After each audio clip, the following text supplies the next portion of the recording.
الله الرحمن الرحيم. السلام عليكم ورحمة الله وبركاته. معالي الشيخ عبد الله بن ناصر بن خليفة آل ثاني، رئيس الوزراء وزير الداخلية في قطر، أصحاب السعادة، السيدات والسادة، الحضور الكرام، أهلا بكم في الاحتفالات الرسمية بيوم السياحة العالمي 2017. اسمحوا لي في البداية أن أعرف بنفسي. أنا محمد سعدون الكواري، ويشرفني أن أقدم لكم مراسم هذه الاحتفالية. اسمحوا لي أيضاً أن أرحب بكم جميعاً في بلدنا الحبيب وبلدكم الثاني قطر، وإنه شرف عظيم أن نستضيف هذه الاحتفالية الرسمية ليوم السياحة العالمي في الدوحة هذا العام. يجتمع أعضاء المجتمع الدولي في 27 من سبتمبر من كل عام ليحتفلوا بيوم السياحة العالمي، ويسلطوا الضوء على مساهمة السياحة في مسيرة التنمية حول العالم، ويستكشفوا السبل الكفيلة بجعل السياحة عاملاً محفزاً لتحقيق التغيير الإيجابي المنشود. تماشياً مع إعلان الجمعية العامة للأمم المتحدة عام 2017 باعتبارها سنة دولية لتسخير السياحة المستدامة من أجل التنمية، فإن هذه الاحتفالية تقام أيضاً تحت شعار السياحة المستدامة أداة للتنمية. خلال أعمال هذا المنتدى سوف نتعرف على الآفاق الرحبة التي تفتحها أمامنا السياحة باعتبارها صانعة للفرص وداعمة للتنمية المستدامة. يشرفنا اليوم أن نكون في حضرة هذه الكوكبة المرموقة من المتحدثين الذين يأتون إلى هذا المحفل من شتى أنحاء العالم، حاملين معهم خبراتهم ورؤاهم الفريدة، يفتح لنا آفاقاً جديدة للنقاش المثمر والحوار البناء. أرجو منكم جميعاً أن تنضموا إلى هذا النقاش عبر استخدام الوسم الخاص بيوم السياحة العالمي WTD 2017. لم تكن فعاليات هذا اليوم ممكنة دون دعم ورعاية معالي الشيخ عبد الله بن ناصر بن خليفة آل ثاني، رئيس الوزراء ووزير الداخلية في قطر، حيث حظيت هذه الفعالية برعاية واهتمام كبيرين من معاليه، وذلك نظراً للأهمية التي يمثلها قطاع السياحة لدولة قطر باعتباره مكوناً أساسياً ضمن الاستراتيجية الوطنية لتحقيق التنمية المستدامة وبناء اقتصاد متنوع. يشرفني أن أدعو معاليه الآن إلى المنصة كي يفتتح رسمياً أعمال برنامجنا اليوم، فليتفضل مشكورا.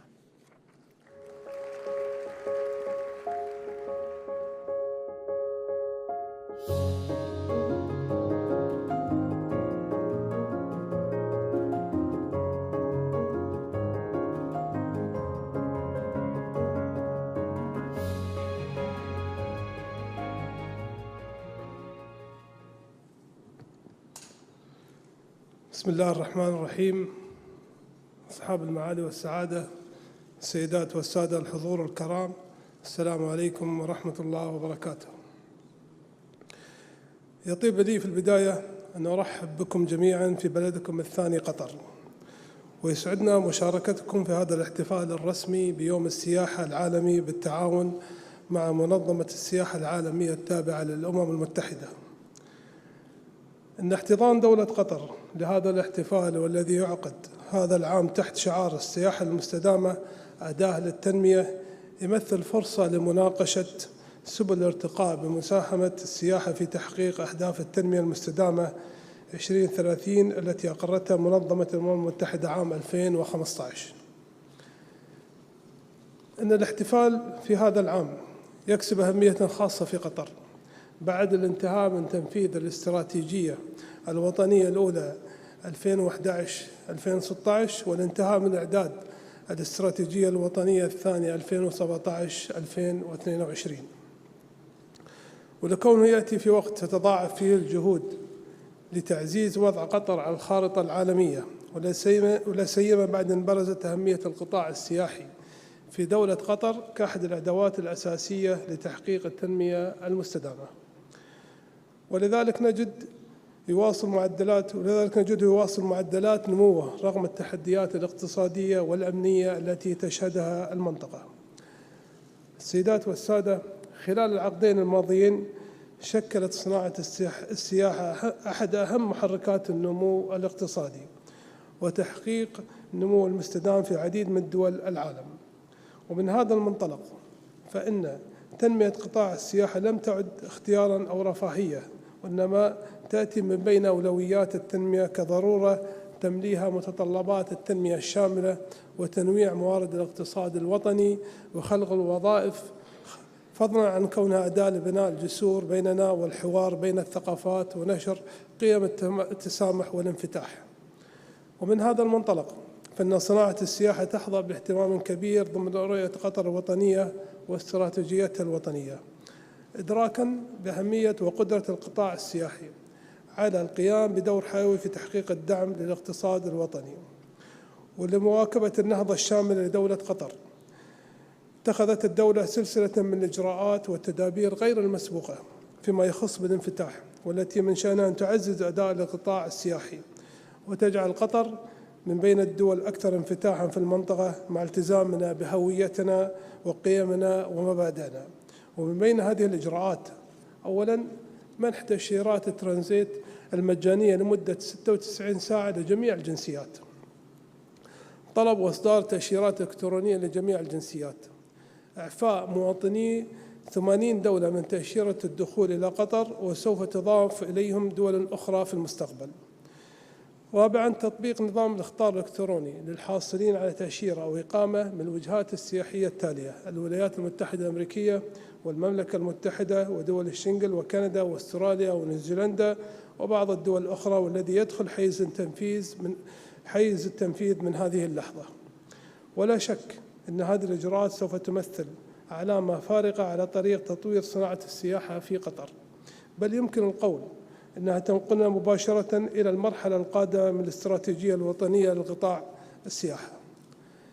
السيدات والسادة، أننا ندرك أن هذه السياحة لا يمكنها أن تنمو بكامل قدراتها وإمكاناتها إلا إذا تضافرت الجهود بين جميع الأطراف والقطاعات ذات الصلة.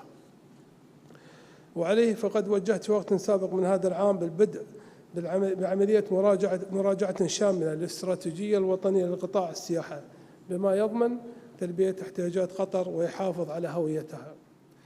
وأشيد هنا بالعمل الجماعي لقطاعات عدة في الدولة، الذي أثمر عن وضع رؤية موحدة وخارطة الطريق نحو تحقيق خطة خمسية تم إقرارها من قبل المجلس الأعلى للشؤون الاقتصادية والاستثمار، والتي تقوم على الركائز التالية: أولاً، تسريع وتيرة الإنجاز في المشروعات السياحية التي سوف تشجع السياحة على زيارة قطر من جميع أنحاء العالم. ثانياً، تفعيل السياسات التي من شأنها أن تعزز النمو في هذا القطاع من خلال فتح أسواق جديدة كالصين والهند وروسيا، وتعزيز تواجدنا في أوروبا وأمريكا وآسيا، وتنويع المنتجات السياحية، وطرح فرص استثمارية للقطاع الخاص. وفي هذا السياق تم إعداد تنظيم قطاع السياحة من خلال تأسيس منظومة جديدة من الكيانات التي ستعني بالإشراف على تنفيذ الاستراتيجية الوطنية للسياحة ومراجعتها بشكل مستمر. وسيكون على رأس هرم هذه المنظومة المجلس الوطني للسياحة، الذي سوف يضم ممثلين من جميع الجهات المعنية والقطاع الخاص ليكونوا مشتركين معنا في صنع القرار. كما سيتم تأسيس أذرع تنفيذية تساهم في تحقيق رؤيتنا الوطنية في مجال السياحة. إن تحقيق أهداف هذه الاستراتيجية مسؤوليتنا جميعاً كمواطنين ومقيمين على أرض هذه الدولة المعطاة، لأنها الطريقة الوحيدة لضمان عكس هويتنا المتفردة وتلبية احتياجاتنا الاقتصادية والاجتماعية.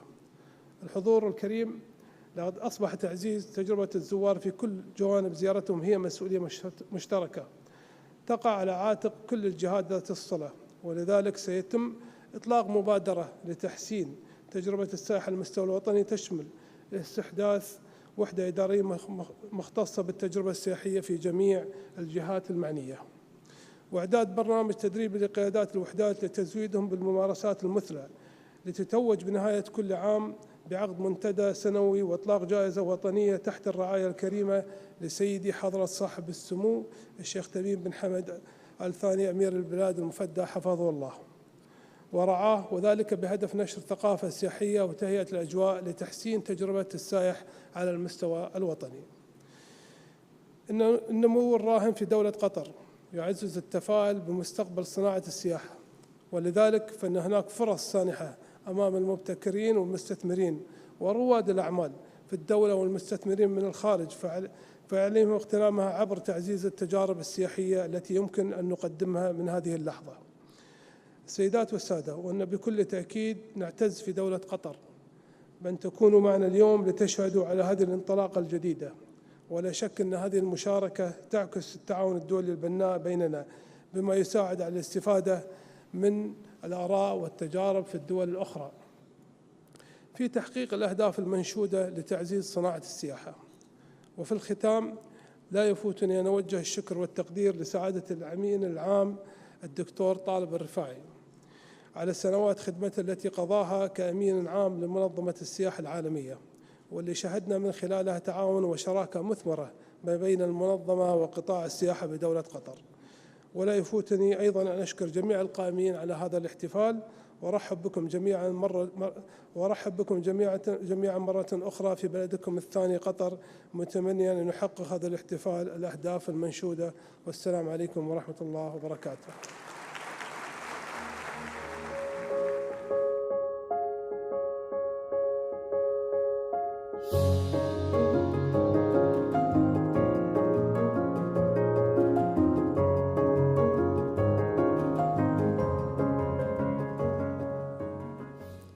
شكرا لمعالي رئيس الوزراء ووزير الداخلية على هذه الكلمة الملهمة.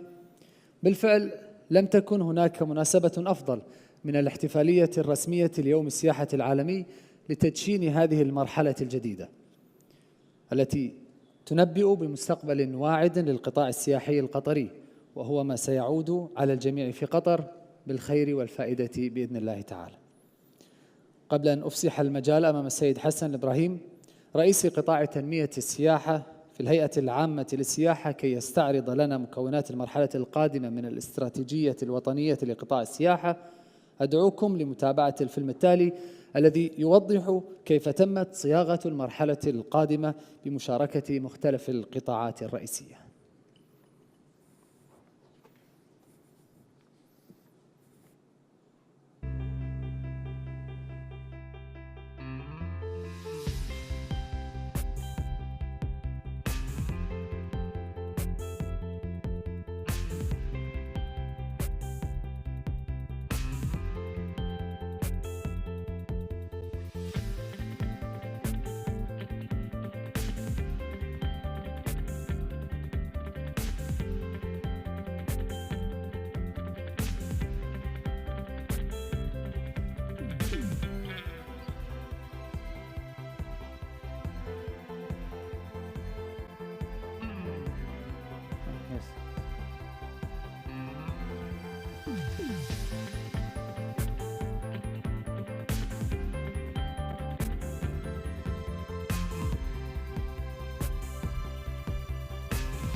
بالنيابة عن الهيئة العامة للسياحة، اسمحوا لي أن أعبر عن خالص الامتنان لكل من شارك في صياغة المرحلة القادمة في مسيرة القطاع السياحي نحو رؤية 2030.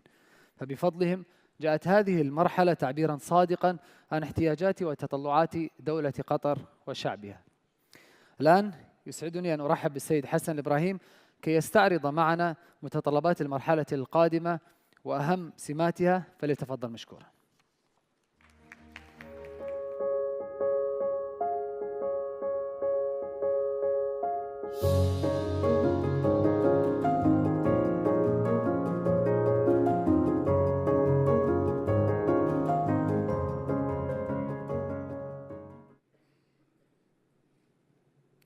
بسم الله الرحمن الرحيم.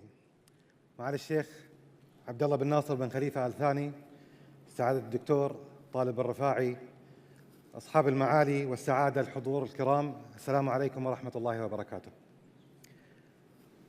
أود بداية أن أهنئ إخواني من وزراء السياحة بمناسبة يوم السياحة العالمي، كما يشرفني اليوم أن أكون معكم لأعرض لكم للمرة الأولى الاستراتيجية الوطنية لقطاع السياحة والمرحلة القادمة من خطة السياحة بين سنة 2017 إلى سنة 2023. ما تم إنجازه خلال الفترة الماضية كان إنجاز عظيم، فقد استطعنا ونجحنا في المرحلة الماضية من تغيير الصورة النمطية للسياحة في دولة قطر، فأصبحت دولة قطر أكثر من مجرد وجهة لفعاليات الأعمال والمؤتمرات، بل أصبحت من أهم الوجهات في المنطقة، وقد انعكس ذلك على الأداء الاقتصادي في دولة قطر.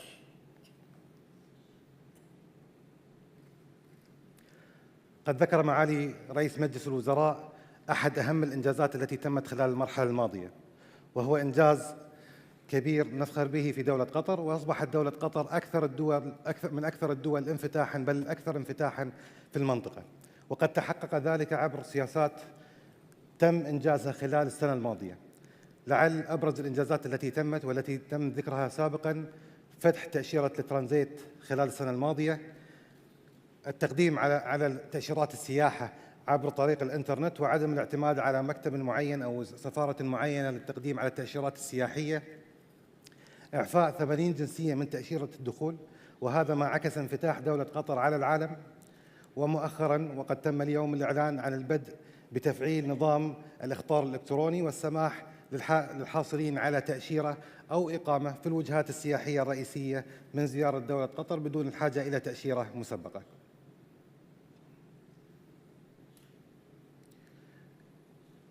لن تنجح السياحة إن لم يكن لها أثر اقتصادي وتنموي، ولذلك قد تم ذلك عبر طريق المساهمة ب5% من ناتج الدخل القومي الغير نفطي في دولة قطر، وهو ما يراوح حوالي 3.5 من المساهمة الكلية في الاقتصاد للعام المنصرم.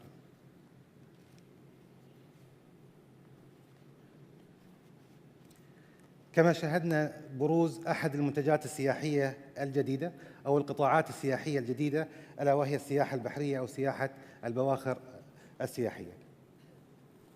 فقد زادت نسبة سياح أو ركاب البواخر السياحية إلى دولة قطر بنسبة 1000% خلال العام المنصرم فقط، وقد تم ذلك عبر طريق البدء بالعمليات في ميناء الدوحة للمرة الأولى بطريقة كاملة، كما تم إطلاق مشروع تطوير ميناء الدوحة عبر لجنة المشاريع والإرث في دولة قطر.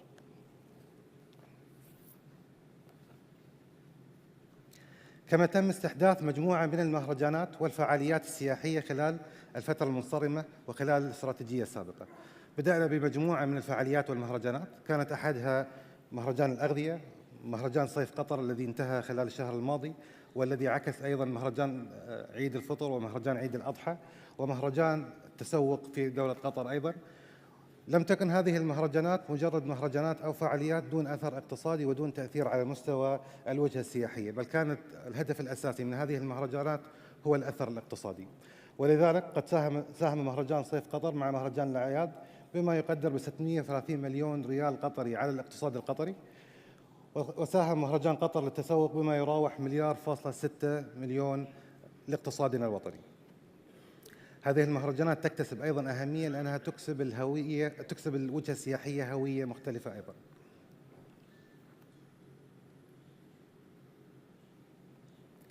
كان من أحد أهم الإنجازات التي تمت خلال المرحلة الماضية أيضاً تدشين هوية تجارية للوجهة السياحية أيضاً، وقد تم تدشينها قبل عامين تقريباً. جهود التسويق والترويج لم تقتصر على إطلاق هوية فقط، ولكن أيضاً تم تدشين ما يراوح 9 مكاتب تجارية للترويج للوجهة السياحية في 9 دول وقارات مختلفة.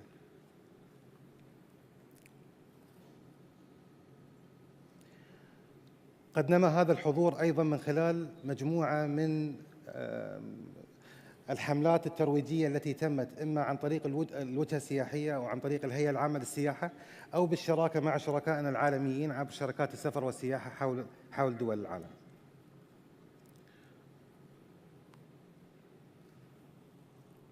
لا يكتمل التسويق ولا يكتمل الترويج ولا تكتمل التنمية بدون قياس لمؤشرات الأداء وما تم تحقيقه حتى الآن. فما تم تحقيقه خلال العقد الماضي والذي يعكس اهتمام دولة قطر في صناعة السياحة واهتمام دولة قطر في كل المجالات الداعمة لمجال السياحة، كانت دولة قطر الدولة الوحيدة التي حققت معدلات نمو لعقد متواصل دون أي انخفاض، كما حققت الفنادق في دولة قطر وقطاع الضيافة في دولة قطر بناء على أحد مؤشرات الأداء أفضل تجربة لنزلاء الفنادق في المنطقة. والمؤشر الأخير أيضا الذي يعكس الأداء الإيجابي للوجهة السياحية، تم تصنيف الدوحة كواحدة من أفضل 100 مدينة بحسب يورو مونيتور.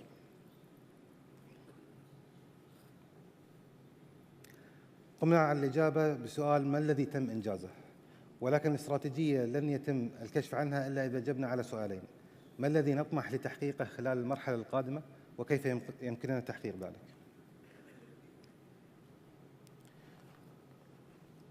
ذكر معالي رئيس مجلس الوزراء أهم محورين للاستراتيجية، وهو تنفيذ المشاريع والإسراع في تنفيذ المشاريع التي ستؤدي إلى نمو الوجهة السياحية، ووضع السياسات الممكنة لقطاع السياحة، سواء عن طريق إعادة الهيكلة أو عن طريق بعض السياسات الأخرى التي ستدعم قطاع السياحة.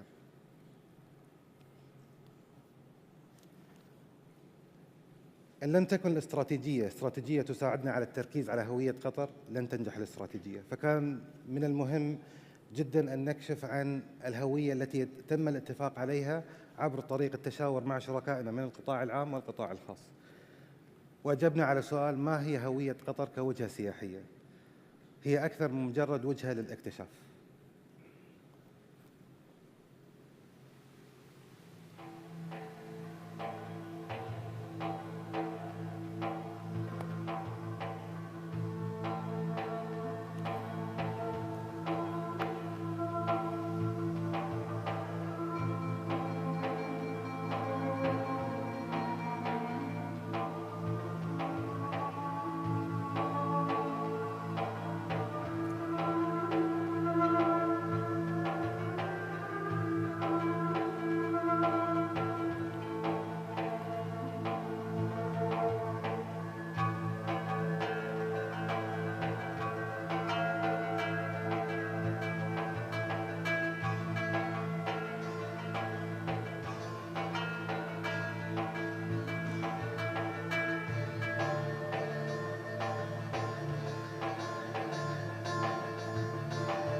ستكون الوجهة السياحية خلال المرحلة القادمة عبارة عن مزيج بين الأصالة والحداثة.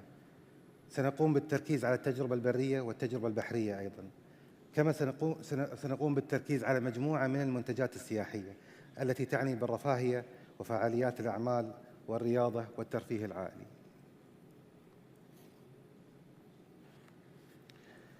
لن تكتمل الوجهة السياحية إلا بالتركيز على التجربة السياحية. وعندما نتحدث عن التجربة السياحية فإننا نتحدث عن التجربة السياحية من قبل القدوم إلى دولة قطر إلى مرحلة مغادرة دولة قطر. هذه التجربة السياحية يجب أن تنعكس على المشاريع في المرحلة القادمة السياحية، كما تنعكس أيضاً على التجارب السياحية التي تقدمها الشركات السياحية. ولذلك تم تقسيم التجارب السياحية في دولة قطر بحسب المناطق الجغرافية وبحسب ما تم الاستثمار فيه خلال المرحلة المنصرمة. فإذا نظرنا إلى مدينة الدوحة سنلاحظ أن هناك عدد كبير من المتاحف ومن المشاريع الثقافية، ولذلك سيتم التركيز خلال المرحلة القادمة على السياحة الثقافية في مدينة الدوحة عبر طريق تعزيز هذه المشاريع القائمة بمشاريع أخرى أو ربط معين وتجارب سياحية يتم تقديمها عبر طريق الشركات السياحية. إذا انتقلنا إلى الخور والذخيرة فسيتم التركيز على الإيكو توريزم أو السياحة الصديقة للبيئة عبر طريق تقديم مجموعة من المشاريع والفرص الاستثمارية أيضا هناك، وسيتم التركيز أيضا على مجموعة من التجارب السياحية التي تعكس هذا التوجه وهذا التركيز.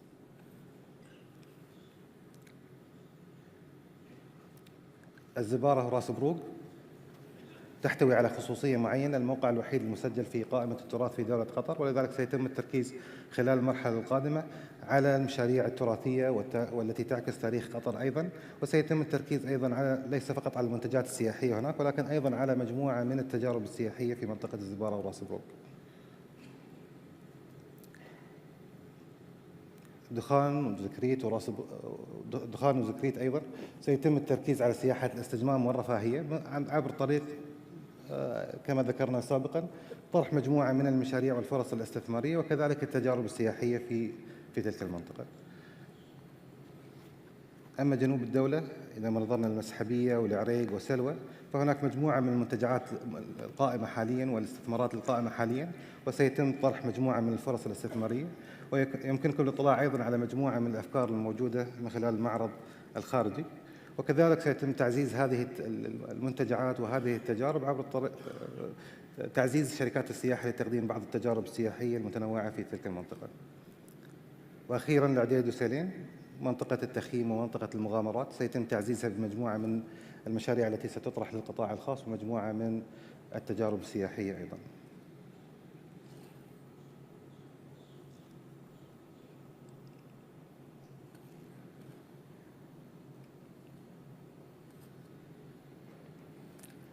كما سيتم تنويع رزنامة الفعاليات والمهرجانات السياحية لتعزز طموح دولة قطر في تنويع الأسواق المستهدفة، فسيتم تعزيز هذه المهرجانات إما عن طريق تطوير المهرجانات القائمة أو إضافة مجموعة من المهرجانات الأخرى في المرحلة القادمة. سنركز أيضاً على زيادة الوعي العالمي بالوجهة السياحية والتعريف بدولة قطر كوجهة سياحية في أسواق جديدة، وسيكون هناك وجود تجاري أيضاً في أسواق جديدة لدولة قطر.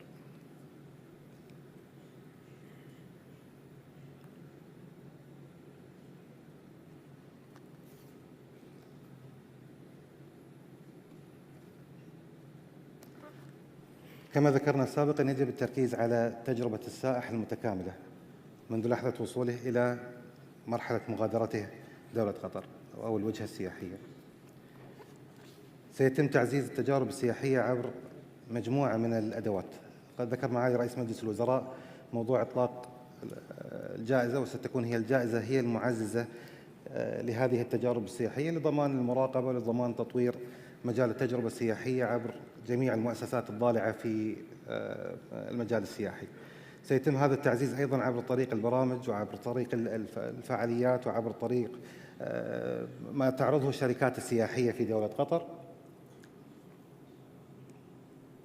كما ذكر معالي رئيس مجلس الوزراء، سيتم تأسيس وحدات مختصة بتجربة السائح في جميع الجهات المعنية بالسياحة في القطاعين العام والخاص. وسيتم ضمان أيضاً أن البنية التحتية الرقمية والمادية متوفرة لتسهيل رحلة الزائر من وإلى وداخل قطر.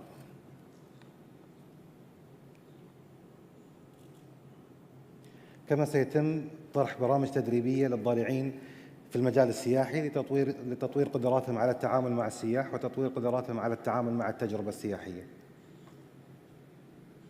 وكما ذكرنا، ستكون هذه الجائزة التي ستكون سنوية إن شاء الله تحت رعاية حضرة صاحب السمو أمير البلاد المفدى حفظه الله ورعاه، هي الدافع الأساسي وهي وسيلة التركيز على المرحلة القادمة وعلى التجربة السياحية إن شاء الله في المرحلة القادمة.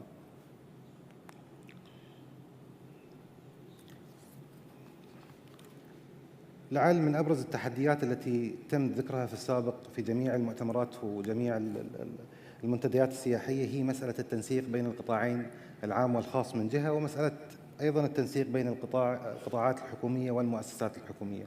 ولذلك كان في قلب الاستراتيجية الجديدة وقلب المراجعة إصلاح حوكمة السياحة في دولة قطر أو إعادة هيكلة حوكمة السياحة في دولة قطر. فكما ذكر معالي رئيس مجلس الوزراء، سيتم إطلاق هيكل جديد لحوكمة السياحة في دولة قطر، ينطلق من إطلاق مجلس وطني للسياحة. يكون المجلس الوطني للسياحة مجلس إدارة برئاسة معالي رئيس مجلس الوزراء وبالمشاركة بين القطاعين العام والخاص من الجهات المعنية في السياحة.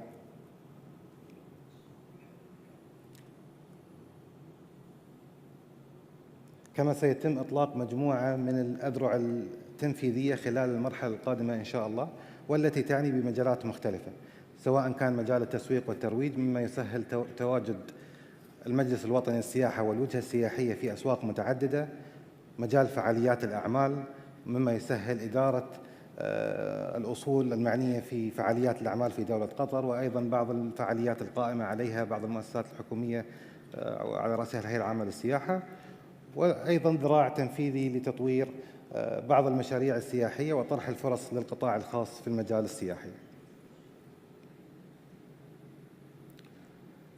تطرقت الاستراتيجية أيضاً لبعض العناصر الداعمة لتعزيز الاستراتيجية وتعزيز تنفيذ هذه الاستراتيجية، منها مجموعة من السياسات الداعمة ومراجعة لبعض الأدوات التشريعية كقانون السياحة وقانون المعارض واللوائح التنفيذية المنبثقة من القانونين وبعض أنظمة التصنيف. سيتم أيضاً تسهيل ممارسة الأعمال داخل القطاع السياحي، وسيتم تقديم أيضاً المزيد من التسهيلات المتعلقة بسياسة التأشيرات، سواء عبر طريق تسهيل تقديم لها أو تسهيل أنواع التأشيرات، أو أيضاً زيادة عدد الدول المعفاة من التأشيرة أيضاً. لن تنجح الاستراتيجية بدون وجود مؤشرات للأداء. ستوجد هناك العديد من مؤشرات الأداء، ولكن نعطيكم بعض المؤشرات التي تعكس هوية الاستراتيجية في المرحلة القادمة. سيكون الهدف إلى ما بعد كأس العالم إن شاء الله استقطاب حوالي 5.6 مليون زائر. سنستهدف نسبة إشغال أو معدل نسبة إشغال يصل إلى 72% خلال المرحلة القادمة. وسنركز أيضاً على المساهمة المباشرة في الناتج القومي، وسيتم رفعها إلى 3.8 إن شاء الله. لنلخص المرحلة القادمة وما سيتم تحقيقه وكيف سيتم تحقيقه، كما ذكرنا سينظر للسياحة ليس فقط كقطاع اقتصادي ومن ناحية تنويع الاقتصاد، ولكن أيضاً كأولوية وطنية تحدد هويتنا في المرحلة القادمة. سيتم ذلك عبر طريق تنمية شاملة لقطاع السياحة في دولة قطر، التركيز على التعاون بين القطاعات الحكومية والجهات الحكومية المختلفة وأيضاً مع القطاع الخاص، وطرح فرص للمقيمين والمستثمرين في دولة قطر وأيضاً المستثمرين من خارج دولة قطر. اسمحوا لي في النهاية أن أشكر معالي رئيس مجلس الوزراء على دعمه المتواصل لقطاع السياحة، وأشكر السيد طالب الرفاعي على ثقته لدولة قطر واحتضاننا لفعالية يوم السياحة العالمي، وعلى كل الدعم الذي قدمه خلال فترة خدمته كأمين عام لمنظمة السياحة العالمية. واسمحوا لي أيضاً أن أشكر فريق الهيئة العامة للسياحة الذي قام بالكثير لتقديم هذه الاستراتيجية بالتعاون مع القطاع العام والقطاع الخاص، وشكراً لكم.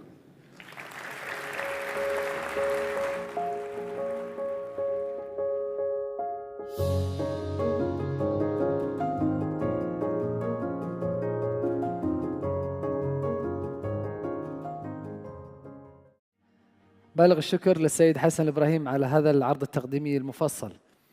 كم هو رائع أن نرى الخطط المرسومة للتغييرات المبهرة التي سوف تشهدها قطر خلال السنوات الخمس المقبلة.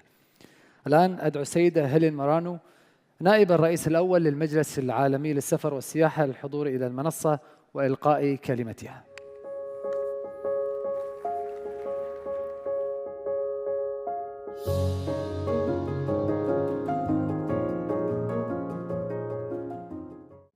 Well, good morning. Assalamu alaikum. Your Excellency, Sheikh Abdullah bin Nasser bin Khalifa Al Thani, Prime Minister and Minister of Interior, and Mr. Hassan Ali Briyam of Qatar Tourism Authority, excellent presentation. I commend all the work that's gone into your strategy. Ministers and esteemed guests, and of course, my dear friend, Talib Rifai, Secretary General. Thank you for inviting me today as a leader from the World Travel and Tourism Council to celebrate this World Tourism Day here with all of you in Qatar. We represent the private sector globally.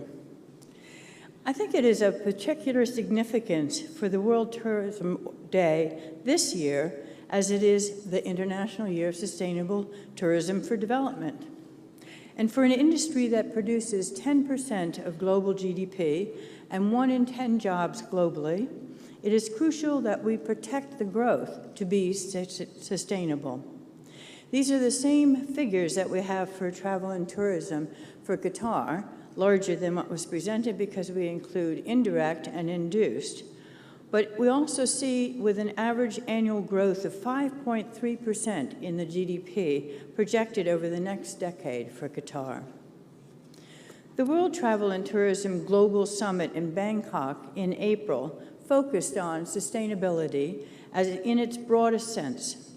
It's important that travel and tourism is sustainable across the board and not a niche. I congratulate Qatar for adopting the Green Tourism Certification Program, as I read in the paper this morning on the way over. I think we are gathered here really to celebrate the International Year, but also to ensure that this year is a celebration, creates a legacy. What will that legacy be? I think that there are three aspects to consider. First, we need better management to protect from the impacts of travel and tourism. And this happens at all levels. Governments need to recognize the sector and plan for growth, as our friends here in Qatar have done so effectively. But holistic planning is also vital at the destination level. As tourist numbers grow to the forecasted 1.8 billion, how can we plan to manage and distribute these new travelers effectively? Last year, the World Travel and Tourism Council, later this year, the World Travel and Tourism Council will be launching a new study that may be able to frame the considerations for destination management in protecting our sustainability. Second, we need to continue to work closely together as partners, not just as UNWTO and WTTC have been doing over the years, so closely and warmly. Thank you for your partnership. But also, as you've stated here in Qatar, in laying your ground and foundation for private and public sectors across destinations and countries. We are all in this together, our businesses, our people, our places. And that is why we have formed at WTTC, serve as a secretariat for the Global Travel Association Coalition called Uniting Travel, consisting of 7 international organizations, including the UNWTO, to speak with one voice, both government and private sector. And now we have formed the National Travel Association Coalition to help coordinate our common agendas among nations to support our efforts for better business environment to grow travel and tourism sustainably. And third, in the legacy, we need to tell the stories, share the inspiration, keep talking about it. Today, World Travel and Tourism Council is launching a new campaign called Transforming the World. We have commissioned a series of films which show how travel and tourism is transforming people's lives around the world. Just 3 such people include Huber from Mexico, who was a turtle poacher and is now a chef for tourists who come to watch the turtles. Evelyn from Kenya, who has found a livelihood as a safari guide and is one of only a handful of women doing so in the country. And then we have Krishna from Mumbai, whose company runs tourism in the infamous Dharavi slum. All of these examples are from our annual Tourism for Tomorrow Awards program, but you can see them and more on our website at www.wttc.org. But we ask you to share your stories with us and with the world. Apply for the awards as one step, so we can continue to promote the positive impact our sector is having.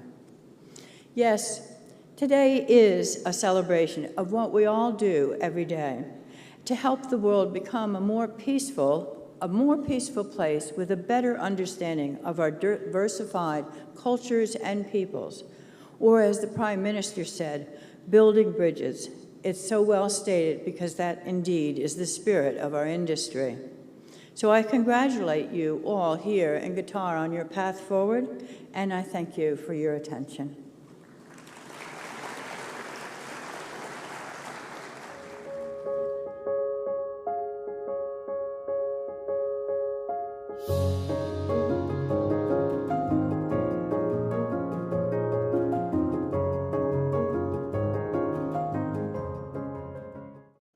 شكرا للسيدة هيلين مرانو على هذه الكلمة الحكيمة. الآن أود أن أرحب بسعادة السيد طالب الرفاعي الأمين العام لمنظمة السياحة العالمية لإلقاء كلمته، فليتفضل مشكورا.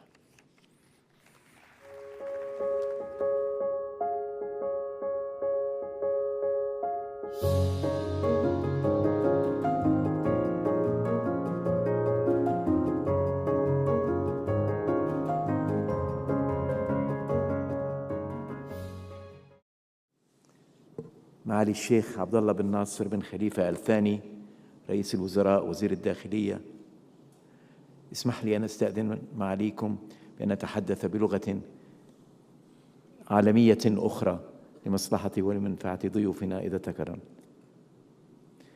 Thank you very much for your presence here today.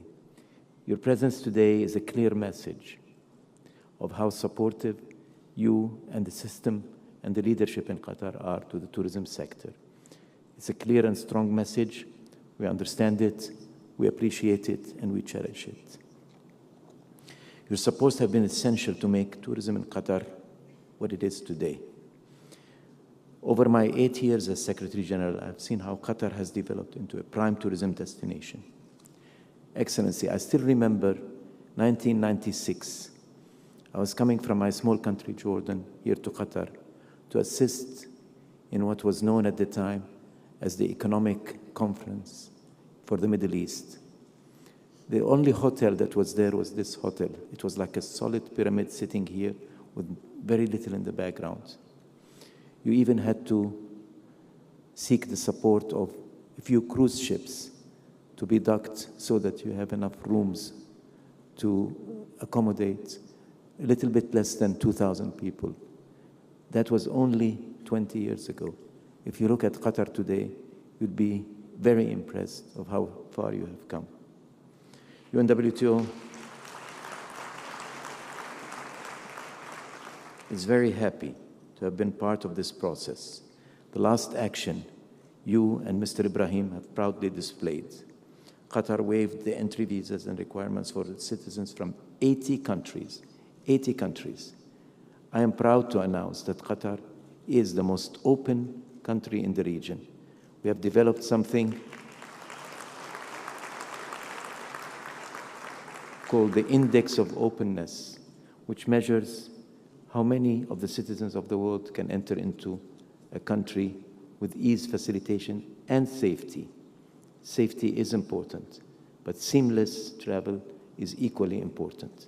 And we congratulate Qatar for being a leader in this sphere. We trust that travel facilitation is a core in the development of tourism and in unlocking the socio-economic benefits of each country. We're pleased to see Qatar's commitment to such a concept, to position Qatar tourism as a sector of diversifying the economy, enhancing stability, environmental, economic, and cultural stability, and national priority for the coming 5 years is very refreshing. The changes that Qatar will be undergoing in the lead up to the FIFA World Cup in 2022 and its new tourism strategy will surely open a new era for development in Qatar. I'm sure we were all very impressed with the clarity of the vision, the professionalism by which Mr. Ibrahim had displayed his plan were very, very impressive. Mr. Ibrahim, you're a good friend. Thank you for your years of collaboration. I enjoyed meeting you in China, and I enjoyed very much listening very carefully to the vision that I'm sure will make great transformations, not only in the tourism sector, but in many, many other aspects of life in Qatar. My dear friend Helen Marano, your partnership with us at UNWTO has been exemplary. We're walking the talk together. We do what we preach. Private-public partnership is very, very essential. Thank you very much, Helen, and all your colleagues. I want to pay a special tribute to a very special gentleman with us here, Mr. Bakr al-Bakr, Akbar al-Bakr, a longtime friend. I respect your professionalism, you're persistent, you have great respect, you and the company that you are leading. I'm looking forward to hear your presentation after this very short opening.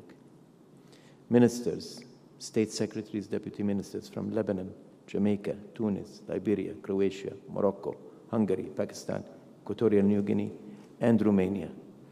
Welcome to Qatar. Welcome to Doha.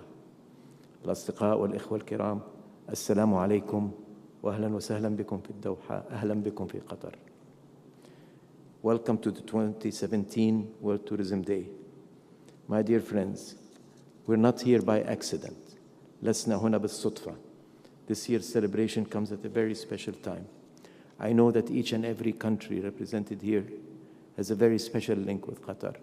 We know what we're doing. We know why we're here. 2017 is the United Nations International Year for Sustainable Tourism for Development, as declared by the UN General Assembly. And it comes at a crucial time for the tourism sector and at the world at large.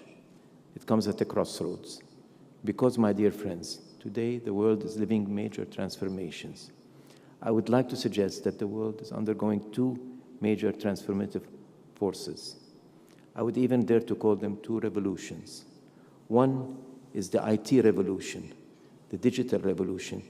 This little gadget has transformed our lives in an unrecognizable way. We do business, we share thoughts, we stage movements, we do so many changes with a little gadget like this.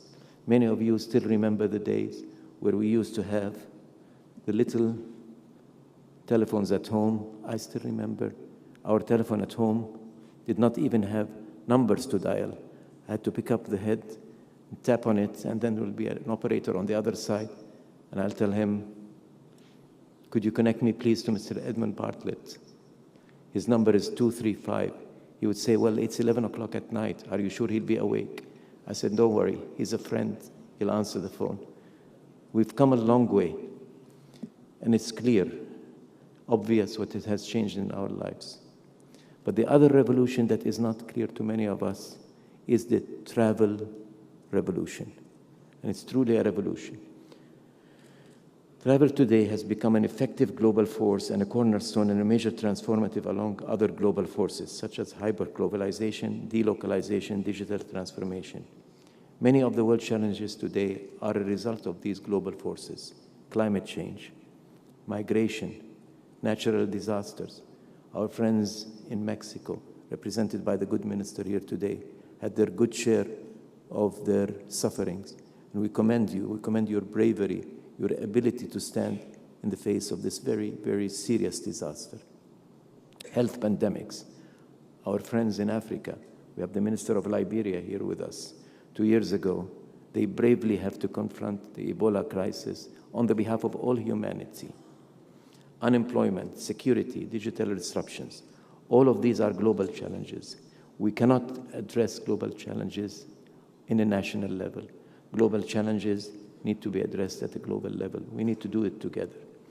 But despite these challenges and against all odds, it's strangely enough, international travel and tourism continues to grow in a very impressive way. 2016, for example, was the 7th consecutive year in a row of above-average economic growth that travel and tourism has witnessed. This year, 2017, continues that path with another 4.5% growth. In 2016, last year, there was 1,235 million international tourists that crossed borders in one single year. My dear friends, that's almost 1 out of 6 of the people of the world making an international trip every year outside of their country. And while doing so, tourism is bringing tremendous benefits to communities, to economies, and to societies. We are generating $3.2 billion in spending every day, 3.2 billion every day, creating 1 out of 10 jobs all over the world, representing 10.2% of world GDP and 30% of world trade and services. Travel tourism today is the 3rd largest industry in the world, after chemicals and fuels. UNWTO's long-term forecast shows that by the year 2030, this 1.2 billion international travelers will become 1.8 billion. But beyond the numbers and the economic benefits, travel and tourism today is a major contribution, as Your Excellency, the Prime Minister, just said, that's slowly and gradually bringing us together as human beings like never before in this fast globalizing world. Both the digital revolution and the travel revolution have made our world smaller, more connected, more interdependent. We know more about each other, therefore we care more about each other. It is indeed a better world. And don't let any morning views make you believe otherwise. With all due respect to our good friends from CNN, our good partners, we're living in a much better world today than we've ever lived before. Travel and tourism is breaking down stereotypes and barriers, enable us to see each other as people and experience, enjoy, and celebrate the beauty of our rich diversity of cultures in this world today. This is indeed the tourism's greatest contribution to a better world. Travel, my friends, open minds, open eyes, and open hearts. We become better people when we travel. I travel the world. I am a better person. Travel has become today a way of life. It's not anymore an elitist activity, or a British or Swiss or German gentleman that travels to China or India, comes back and writes a book about the exotic places of the world. It's people moving, people getting to know each other. It is not anymore just a human need or an urge. It's today a human right, I can even argue. My right to enjoy the world, my right to relax, my right to do business, my right to seek healthcare, my right to seek education.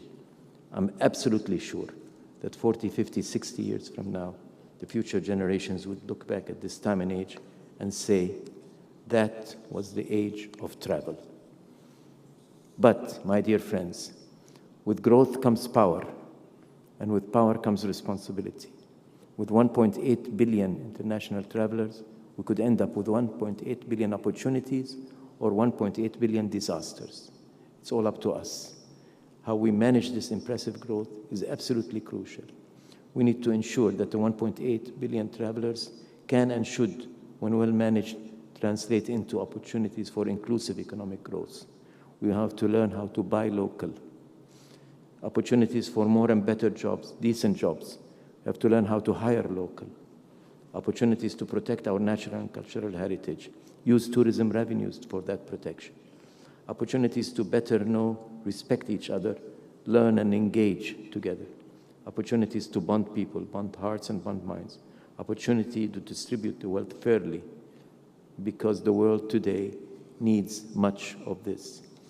My dear friends, the world today is suffering from so many deficits.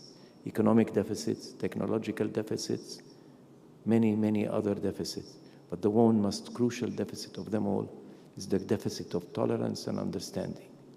And there is nothing more powerful than people meeting each other to make this world a better place. The question today is, how can we enable this transformative force called travel and tourism to contribute to a global sustainable development agenda that we all are connected to? This is the question that is asked of us, especially in this 2017 year, and especially today at the World Tourism Day. This year is dedicated to the contribution of tourism to building a better world, without doubt. And today is the time for us to review this. A year dedicated to advance all 17 Sustainable Development Goals, our roadmap for 2030. A year dedicated to consolidate our commitments to the targets set in the Paris Agreement, the climate change. In doing so, we have to step up tourism's contribution to sustainable agenda at all levels, because, my friends, for a sector like tourism to be relevant, to be respected, it has to be relevant to other sectors, to other people, and to the sustainable development agenda. But, my friends, what is sustainability? Sustainability is simply to sustain life on Earth, not just to preserve it, not just to preserve its natural and cultural assets, who we live, who we are, and how we live, but to do so in a process that elevates life on Earth to a higher level of progress and advanced quality for people. It's important to see that development, preservation, is not in conflict with growth and progress. This is the real challenge. Growth and sustainability, progress and preservation have to go hand in hand. It's not neither or. It's a win-win situation. It is not a zero-sum game. We need to advance. We need to make life better on Earth. My dear friends, after these brief remarks, I'm really going to listen very carefully to some of the remarks from my friend Akbar Bakr, because advances in air transport are some of the key factors for the rise of international tourists. International tourism rose from 25 million in 1950 to 1,235 million in 2016. Developments such as low-cost carriers, jet engine, digitalization have popularized aviation and gave more opportunities for people to fly, therefore to travel. The growth of the air transport is therefore strongly connected to the growth of the tourism and vice versa. We take pride in Qatar Airways, Mr. Akbar. We truly take pride. I did fly from Madrid to here on Qatar Airways, and I was happy in every moment I was on that aircraft. There are destined connections between travel, tourism, and aviation. Both are forces for development that have major responsibilities in building a better and more sustainable world. Both are interlinked. Over 52 to 55% of the people of the world arrive to their destinations by air. Both have an environmental impact, particularly their contribution to climate change. We have estimated that 5% of the carbon emission of the world is generated by the travel and tourism industry. 2/3 of that is from transportation. That's a very important challenge we have to face together.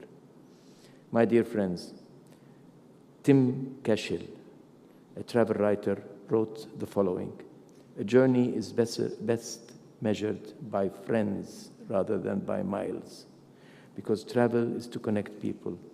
We aim to make tourism and air transport pillars of the new Agenda 2030, as defined by our joint statement, ICAO and UNWTO statement in 2015 in our Medellin General Assembly."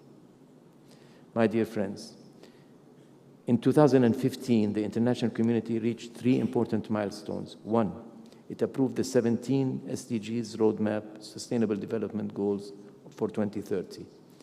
In December of 2015, we signed the Paris Agreement on Climate Change. And in 2015, we declared this year as the International Year for Sustainable Tourism. The International Year will not end in December 2017. Long after 2017, the gains we, as the global international community, have made this year must prevail and help us shape the agenda for 2030, but only if we continue to work together.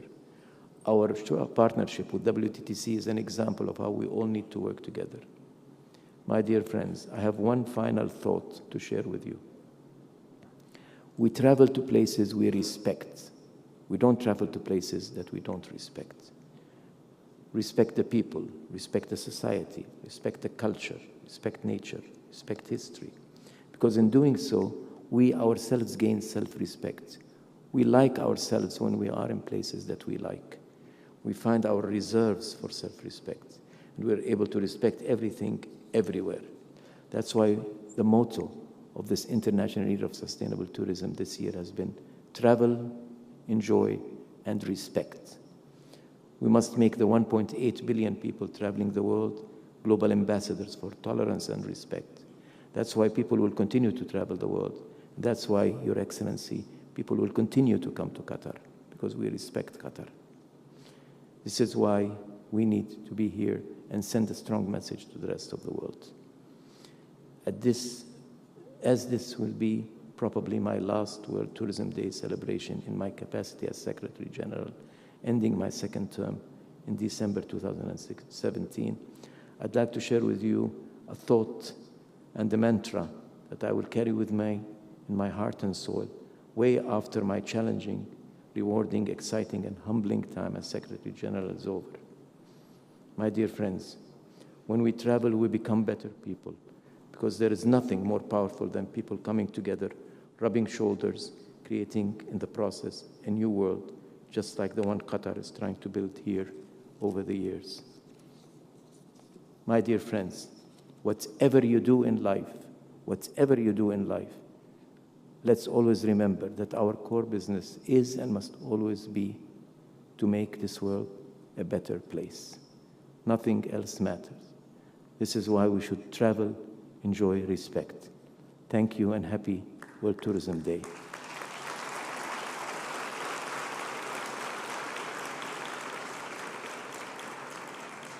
Shukran jazilan, wafaqakum Allah wa hamakum.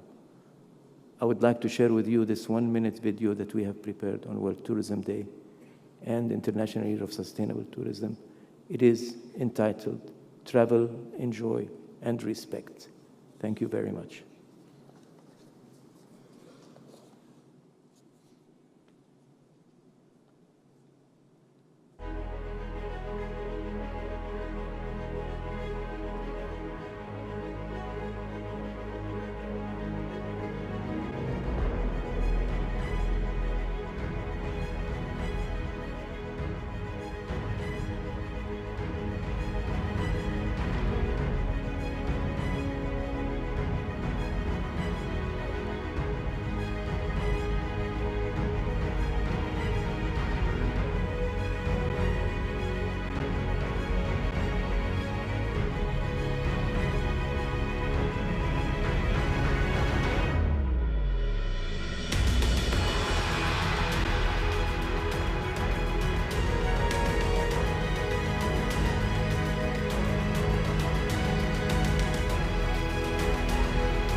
شكرا لسعادة السيد طالب الرفاعي.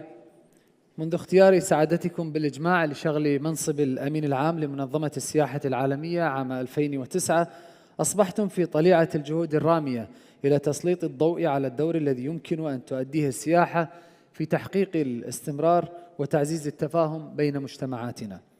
بفضل جهودك أصبحت السياحة موضع اهتمام القادة الدوليين، ولذلك نكون لك نحن والمجتمع الدولي بأكمله كل الاحترام والتقدير. على مدار السنوات الثمان الماضية كنت دائما تشاركنا رؤيتك وخبرتك وقدراتك القيادية، ولا ريب أنك قد استطعت خلال هذه السنوات أن تحدث تحولا وتترك بصمة في قطاع السياحة العالمي. لهذه الأسباب وغيرها ثق أننا جميعا في هذه القاعة سوف نفتقدكم كثيرا. تعبيرا عن تقديرنا لدوركم الجليل في هذا الصدد نتمنى أن تتقبل منا هذه الهدية.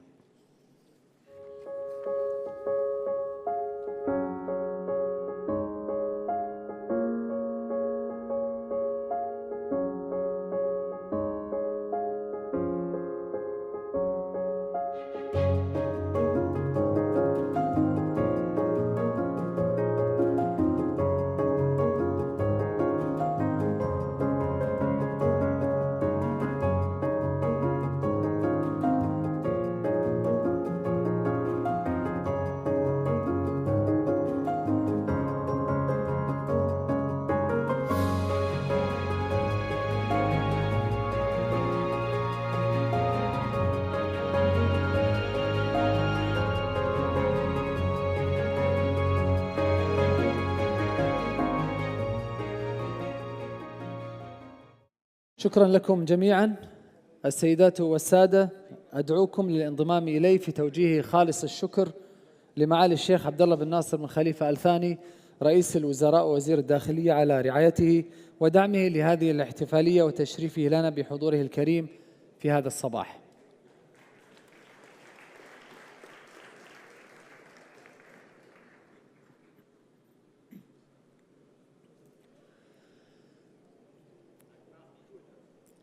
السيدات والسادة، نذكركم أن بقية فعاليات اليوم سوف تعقد باللغة الإنجليزية.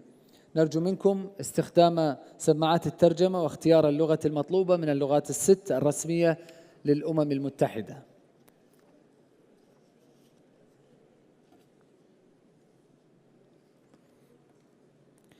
And now I would like to ask you to turn on your attention to the screens around the hall for a video message from Her Excellency Marie-Louise Caluriu-Prica, President of Malta and Special Ambassador of the International Year of Sustainable Tourism for Development.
It is my pleasure to give my contribution through this message during the official celebration of World Tourism Day 2017.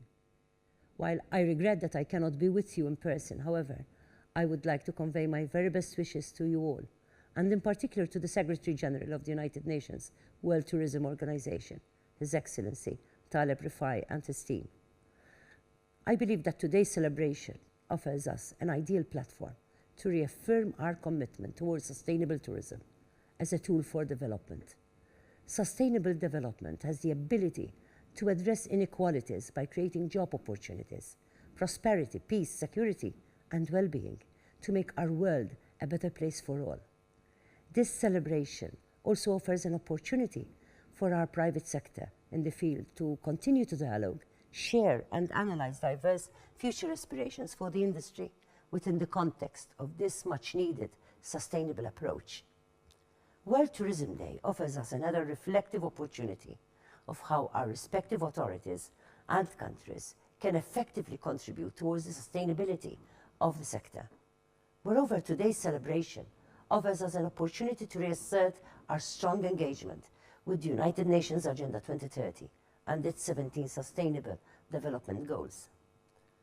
I believe that we must continue to be guided in all our endeavors by the fundamental values of the United Nations and by our shared focus to achieve positive peace, holistic well-being, and long-term sustainability for the benefit of all humanity.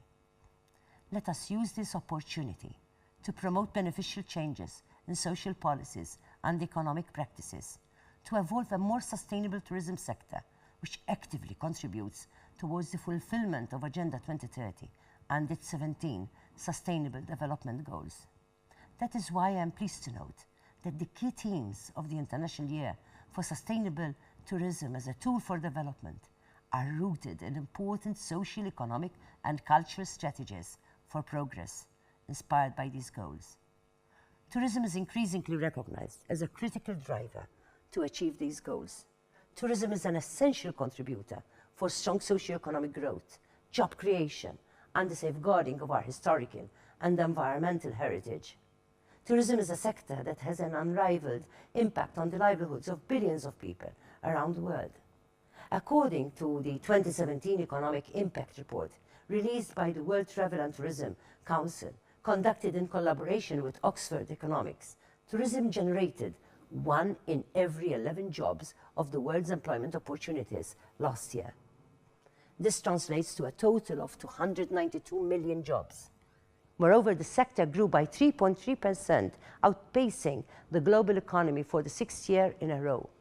The report also notes that travel, tourism, and hospitality generated 10.2% of the global GDP, when the direct, indirect, and induced impacts of the sector are all taken into account. Additionally, according to the Economic Impact Report, money spent by foreign visitors accounted for 6.6% of total world exports. This equals almost 30% of total services exported, reflecting the global economic impact that tourism makes possible. It is evident that travel, tourism, and hospitality are crucial sectors as they generate the ability to empower our communities, to transform our economies, and to strengthen our societies. I would like to take this opportunity to commend all stakeholders who have taken this commitment on board to transform the lives of millions of people for the better. However, on the other hand, there is still much more that needs to be done to promote sustainable tourism as a tool for development. If we wish to ensure that the momentum we have achieved this year to secure a more sustainable future for our world is maintained, then we must carefully analyze and consider further the effect of the tourism industry on climate change. Climate change is not a distant phenomenon. Rather, it is a pressing reality with far-reaching effects on all of our countries and regions. We must therefore be mindful of the changing climate and shifting weather patterns, which shall undoubtedly have an effect on tourist choices, industry productivity, and travel patterns. There is an urgent need for the tourism industry, for our national governments, and for international organizations to work together, to develop and enhance strategies to address the imminent issues of a changing climate. We must increase our actions now. We must prioritize on all renewable sources of energy. We must encourage further environmentally respectful attitudes. We must take preventive actions and adaptive measures against the future of effects of climate change. Let me therefore take a moment to commend the growing efforts being made in my own region, the Euro-Mediterranean region, to ensure that environmental protection is high on national agendas of stakeholder countries. I would also like to commend in particular the Mediterranean Tourism Foundation, which is bringing together diverse stakeholders in the Mediterranean and also taking initiatives in this regard. I am a firm believer in strategies and collaborations as an effective means to address the effects of climate change by promoting a sustainable way forward for the tourism industry. I believe that our strategies for sustainable tourism can equally promote responsible tourism.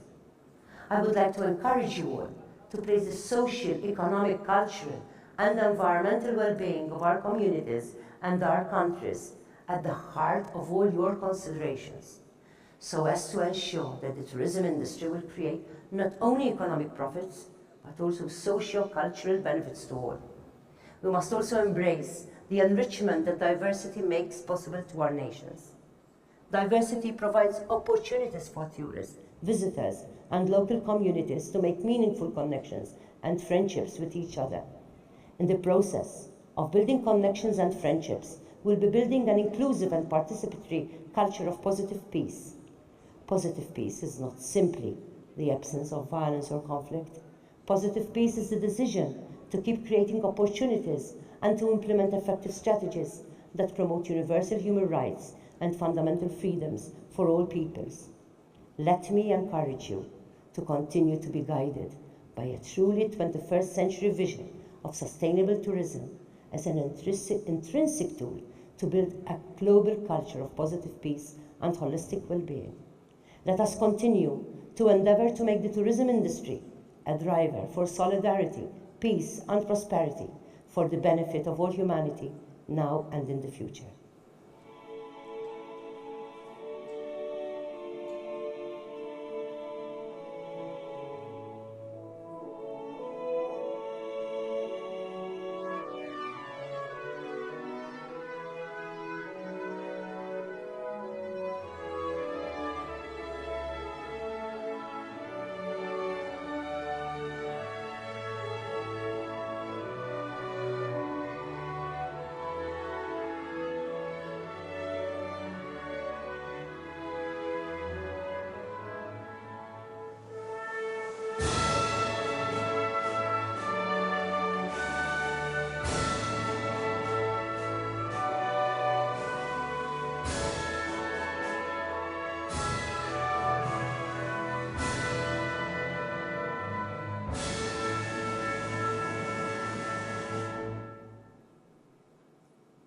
Għadna kemm xandarna messaġġ mill-Eċċellenza tagħha Mari Luiz Colero Preca, President ta' Malta, fl-okkażjoni tal-Jum Internazzjonali dedikat lill-Mara.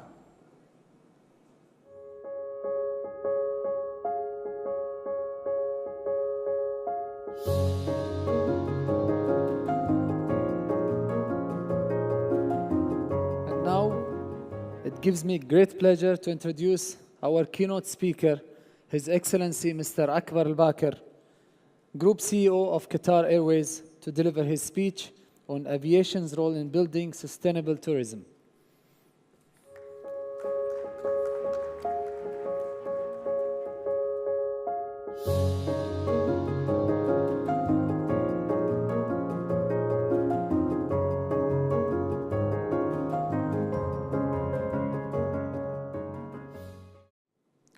Your Excellencies, ladies and gentlemen, good morning.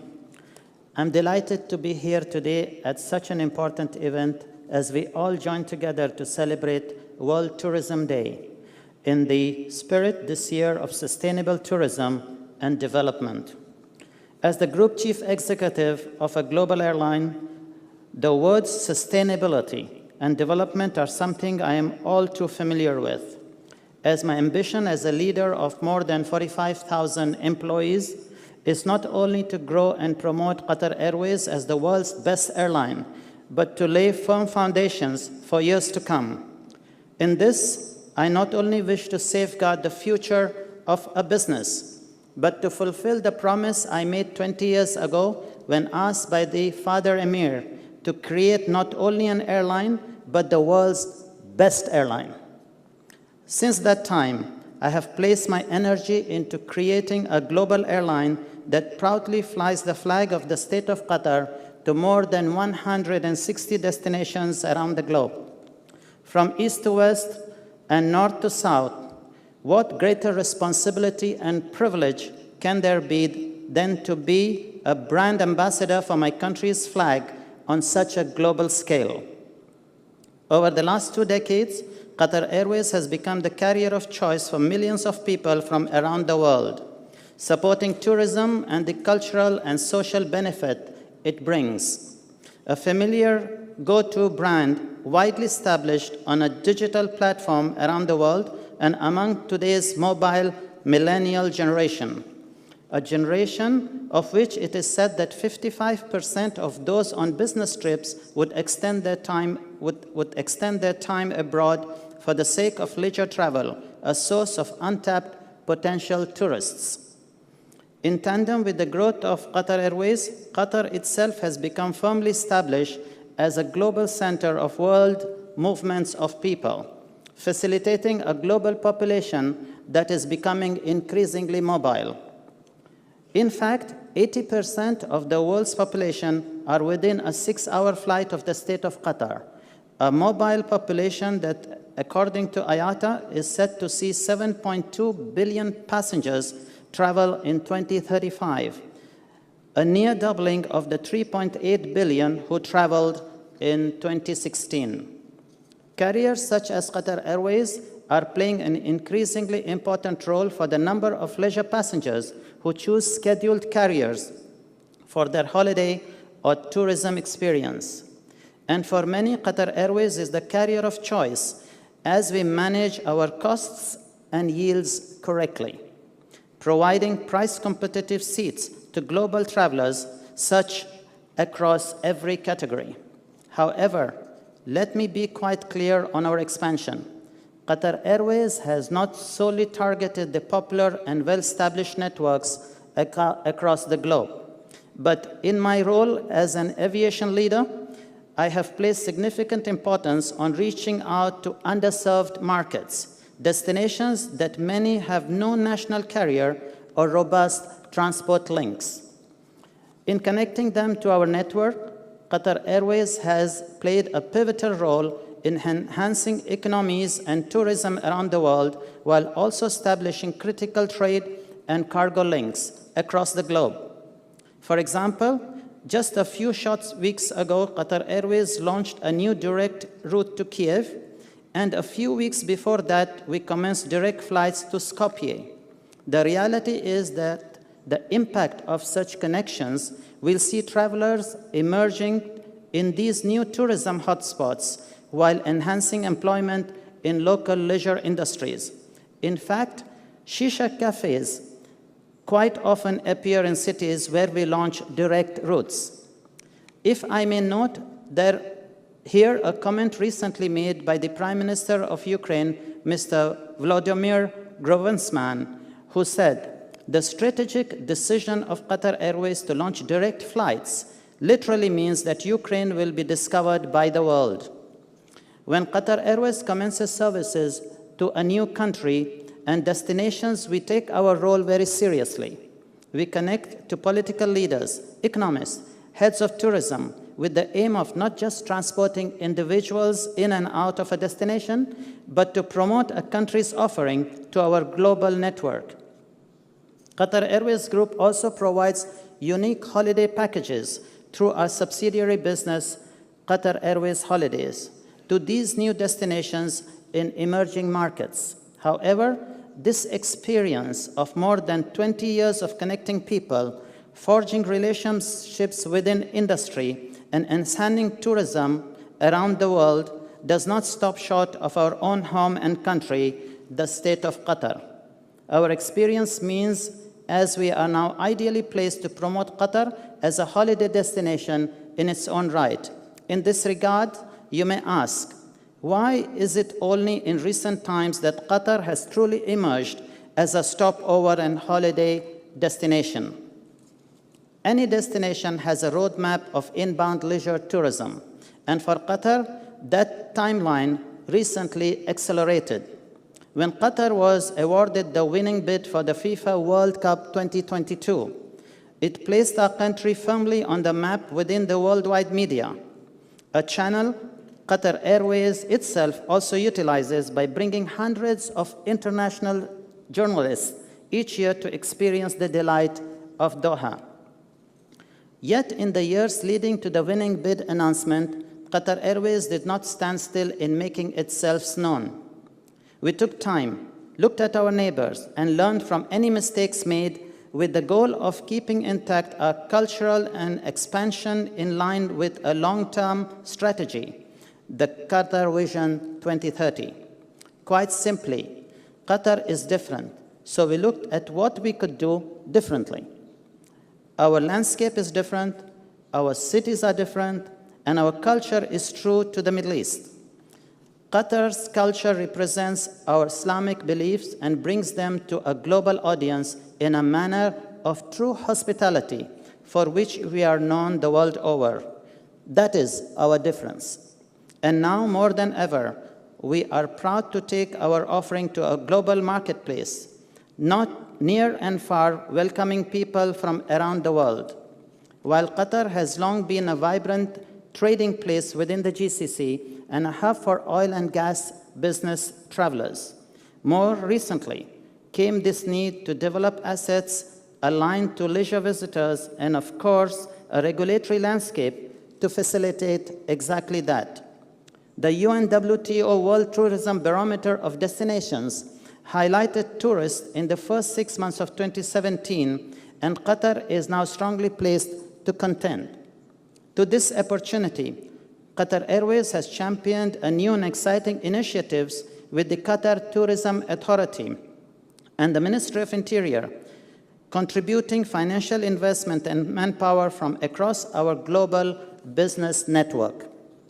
In fact, Qatar Airways Group even went to create a bespoke destination management company, Discover Qatar, with a fully dedicated staff of over 240 employees. Discover Qatar focuses purely on establishing Qatar as a leisure and tourism destination, enhanced by recent changes to the entry requirements. In 2016, new visa regulations were announced that would go to see Qatar open up as a new destination to thousands of people who previously never considered Doha as a stopover. Qatar Airways partnered to launch the tourist visa, enabling those booking tickets with Qatar Airways to apply for a free tourist visa for up to 96 hours. This year, further enhancements were made to tourist visas, while Qatar Airways launched Qatar Plus in a partnership with Qatar Tourism Authority, providing free 4- and 5-star hotel accommodation for those who wish to avail a stopover package. Supported by a global marketing and public relations campaign, this firmly placed Doha as a stopover destination for the first time to a global audience and has already attracted over 10,000 additional visitors in Doha since May. Then, of course, this summer came the further development of visa-free arrival and entry into the state of Qatar for up to 80 nationalities, promoting Qatar as a holiday destination for the 35 million passengers already traveling through our airport each year. Of course, this has naturally been facilitated by our new home and hub, Hamad International Airport, one of the world's 5-star airports. Hamad International Airport was designed with the passenger experience in mind, as a true destination experience in its own right. As the leisure and tourism attractions of State of Qatar were built and enhanced, so too did our arrival and departure experience, facilitating tourism and seamless entry in and to and out of the country. While we also offered free tours of Doha for those with time between connecting flights, in fact, this October, we will celebrate our 100,000 transit tour customer. With our airport experience as an airline and as an airline, and through leveraging our global travel intermediary contacts, Qatar Airways is now uniquely placed to feed customers from more than 160 destinations around the world into Doha. And I'm proud to say that Doha is well prepared to receive them. And as you can see, Qatar Airways has truly established itself as a global player with industry-leading accolades such as the Skytrax Airline of the Year 2017 for the 4th time. And we will continue to facilitate this growing demand for tourism into Doha, as well as connectivity around the world. For those coming to Doha, We have world-class museums, a UNESCO World Heritage Site, the Zubarah Fort, world-class hotels and spas, a very rich souk experience, one of the world's largest population of whale sharks, sports stadiums of the highest caliber, and on our west coast, some of the best kite surfing in the world. And of course, the experiences you can only find in Qatar itself, from a dhow cruise across the bay to our world-famous sand dunes that flow directly into the sea, the only place in the world that it does so. Connecting people from around the world is not just a requirement from passengers, but a privilege for Qatar Airways. Our reach and relationships within travel and tourism, not just the aviation space, enables our customers to experience new and exciting destinations from Tbilisi in Georgia to Baku to Skopje, destinations that our passengers now travel to as they trust in our brand to provide them not only with the flight, but also through Qatar Airways Holidays, their whole holiday and destination offering. As a global travel company, whether it is outbound travel from Japan to South Africa or inbound from Yerevan to Doha, Qatar Airways is now one of the world's largest facilitators of global leisure and business traffic. Our approach as an airline to support our trade and intermediary partners, along with providing a global network, competitive pricing, and the visa access we offer to promote sustainable tourism, means we are uniquely positioned to move global populations around the world, and of course, to our home market destination of my beloved country, Qatar. Thank you.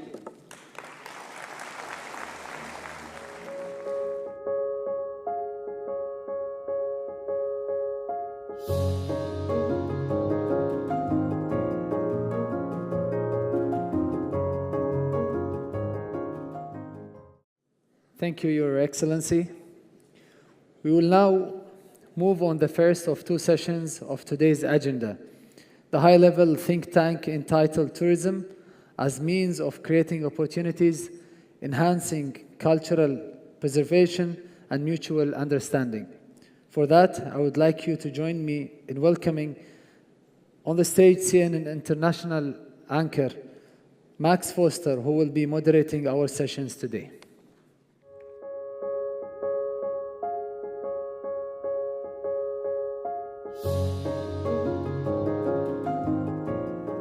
Wonderful to be here in Qatar, my first visit, and I'm already looking forward to the next one. Also wonderful to continue our relationship with Dr. Rifai and the UN WTO, a long and fruitful relationship. We'll miss him a lot too.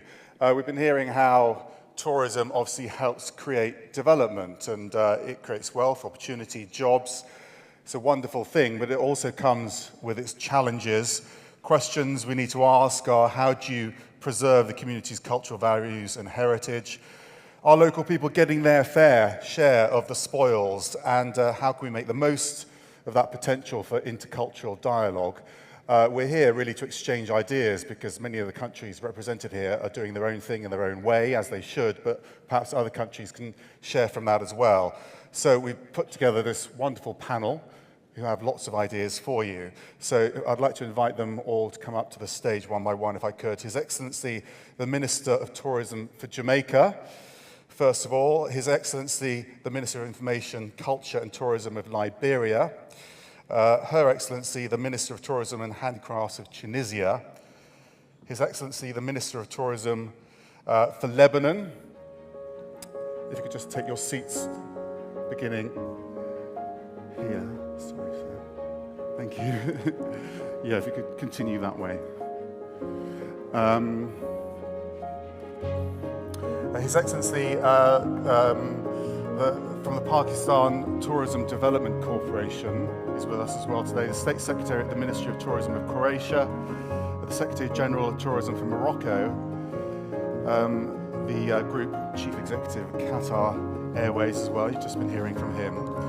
And also the Director of the UNESCO office here in Doha, who has a very large portfolio, of course, covering GCC and Yemen.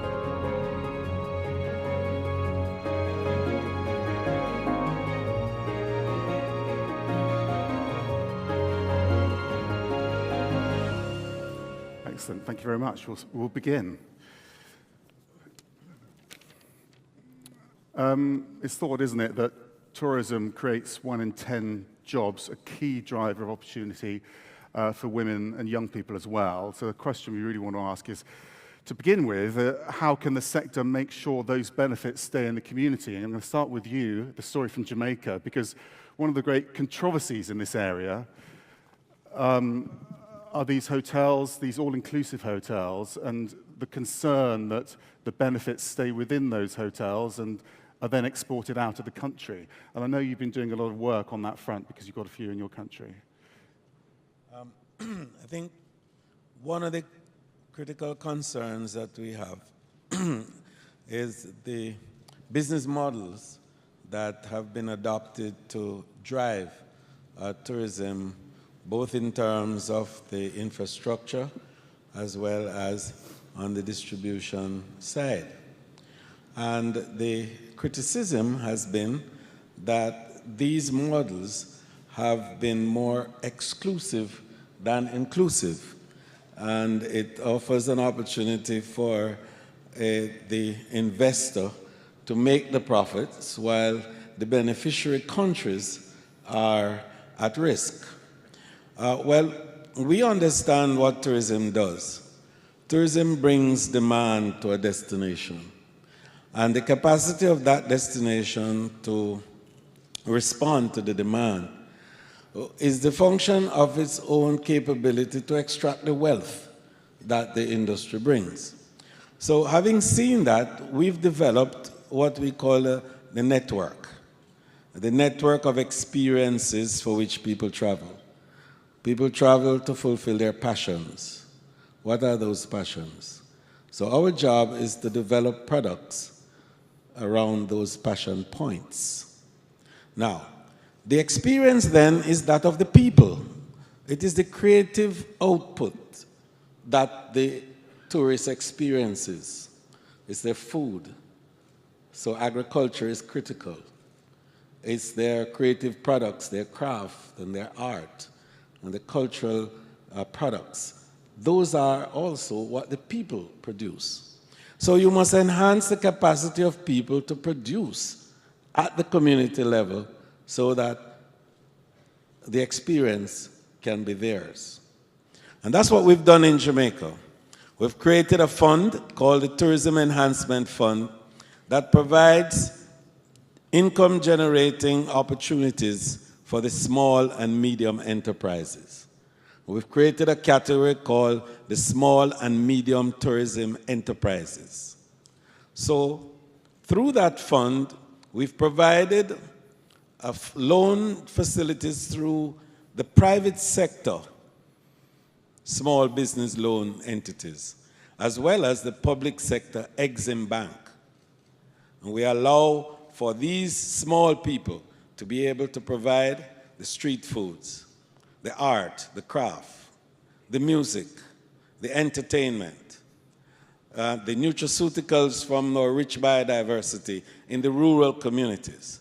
In this way, the richness, the wealth of tourism is able to spread to all, and there is inclusiveness in the growth. So it doesn't matter whether the business model then is all inclusive or it's EP or whatever other P you may wish to call it. If the inputs of tourism are provided by the people of the community, then the enrichment of the community will be realized. So if you want to invest in this country, you have to buy local. You have to buy local. Okay. Because we're providing the local input for you. And in Morocco as well, you've had some success, haven't you, in getting people out of the hotels and getting in other parts of the country. Just talk us through that.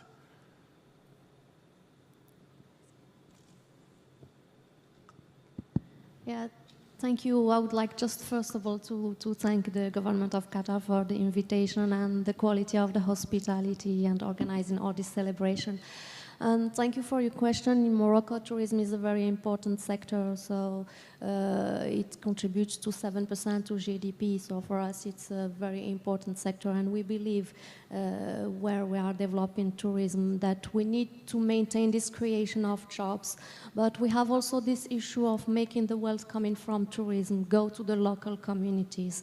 So when we launched our strategy we are working on and under development right now, we had this issue of making tourism a lever for development, for creating this wealth in different destinations in Morocco and not letting it concentrated in only one or two destinations, which is still the case for the moment, with 60% of the touristic activity in Morocco is still concentrated in Marrakesh and Agadir. But what we wanted to do is, yes, we want to bring those big investors to develop big infrastructures, because we don't need only niche tourism, we need also what you call mass tourism, but not in the pejorative aspect, this tourism that brings figures. But the way the people are going to invest in big resorts, we try to encourage the investors to have this sustainable approach by lowering their impact on the natural resources, by not having this density of constructions, even on the seas or other, by respecting the locals, by employing locals. And when we encourage the investors, we give some incentives. There are a counterpart where these investors are invited to encourage local consumption, local employment, and also to invest in developing some local social equipments in the surroundings of the project where they are investing. And the other aspect, to answer your question, is about how we can also make those tourists not stay in the resort, but go also and visit around and meet the population. Is this what we have chosen, is also to have those big infrastructure, big kind of market for what we have in the mountains, in the rural areas, and to encourage also investments there. So you're creating draws outside the hotels to attract Yes, them to leave, not necessarily saying you have to get out. Yeah, and creating some circuits and some routes, and also what we do is trying to showcase for the professionals and the investors the benefit of such approach. And we are having our Sustainable Tourism Awards, and it's for us kind of opportunity to showcase the best cases, and to make them models for the others. And we always try to have in the winners big investors, big companies, but also those small ones which are trying to develop their activities in the rurals, in the mountain, in the desert. So this is our struggle. Okay, and Akbar Al-Bakr, we were hearing earlier how you're trying to take people to destinations they wouldn't have gone before, or creating that connection. From your travels, which destinations do you think are getting it right and managing to involve those local communities effectively, rather than just inviting the big companies in? Quite frankly speaking, with my experience, I have noticed that every country, especially the countries that are not connected by major carriers, the destinations that are off the big networks, the people embrace us, not only just a provider of bringing people, but also how to promote the airline in order to make the destination more attractive. If you notice that the competition in the region of Qatar Airways always are targeting where there are major flows of people, but they don't realize that the world is not only those major destinations, but world at large is a larger place than just those major destinations to which they concentrate. And in this we have been very careful, very lucky and fortunate of the way we design our network. We are going to cities like Skopje, just I mentioned, we are starting Sarajevo, we are starting Ljubljana, we are starting so many new destinations across Asia. Of course, I don't want to divulge those information because I'm sure that when I speak, a lot of ears are focused at what I'm saying. So we make sure that we always promote not only taking people, but also the local community. Tourism, like my dear friend Tariq Rafai mentioned, that is a major player in creating jobs, in making people understand each other, in bringing stability, and an airline plays a major part in it, and people, they don't realize. Now, for example, the 3 carriers in the United States that are challenging Qatar Airways and the Gulf carriers operating into them, that we are taking jobs. If they really go to WTO and see the statistics, including the travel trade in the United States, as a matter of fact, we are doing exactly the opposite. But it is because there are vested interests that do not want progress for the people, do not want people to see their country opened up, are very inside-looking people. And I see that tourism is a major economic driver in the world. It is not only trade. Tourism must receive a lot of attention from countries, especially countries that want to create jobs for their nationals, for the people, economic development, and more importantly, as my friend Tariq Rafai mentioned, understanding between people. Thank you. When there's a smaller city that's desperate to have a Qatar flight coming to that city, how do they convince you that that's going to be worthwhile for you when at the beginning, for example, the planes won't be full? I mean, what sort of things are you considering in those situations? Look, no, most of the major airlines will only go to a destination where they make money the first day they land. They don't realize that aviation is something that you are investing long term. And this is exactly what Qatar Airways does. We don't look at gains the first day, because when you introduce flights, of course, it will not be full, especially with second and third tier destinations. But because you're operating, you're creating interest. For example, I'll give you Georgia. We only operated there 4 times a week. Now we are going double daily. Because once we operated, we created the destination. People always told me, why are you going to this country where nobody knows? We invest, and we have very good return on investment. We are there for long term. We are not there for short term. And this is what exactly Qatar Airways is known. And this is why you won't believe the amount of ministers, the amount of leaders of tourism, the amount of travel trade contact me on a weekly basis, begging us to operate to their destination. I wish I had so many airplanes. Can I just ask about the situation in Liberia? Presumably there are cities there that you desperately like to have some Qatar flights coming into. But I know there's some concern in your country that perhaps local people don't gain enough from those investments and the money's taken out. But how do you convince communities that you are going to benefit them? Thanks for the opportunity. The perception and the idea has to be that the local community themselves are the quintessence of tourism. Without the locals and their environment, their community, there will be no use for a tourist to go there. So yes, the idea has been to ensure that local communities not just benefit from the spoils of tourism, but are a critical part of our tourism strategy. We have had troubles in our country, the war, then very recently the Ebola crisis. So for us, it's an uphill task trying to rebuild the confidence that tourists had in Liberia.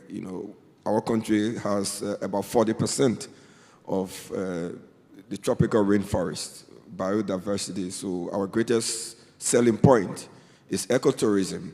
And for ecotourism to survive, the ecosystem must survive. And it means that the communities in the forest You have to preserve their lives, preserve their positive culture, allow them a livelihood, and then you can have tourism being sustainable and worthwhile. So the idea we have proposed now on our new strategy is to make the local communities a part of the tourism process. And then by so doing, you can attract tourists to come and see your uniqueness that you have to offer. So when you go into these communities, what sort of things are they saying to you? What concerns have they got, and what do you say in response?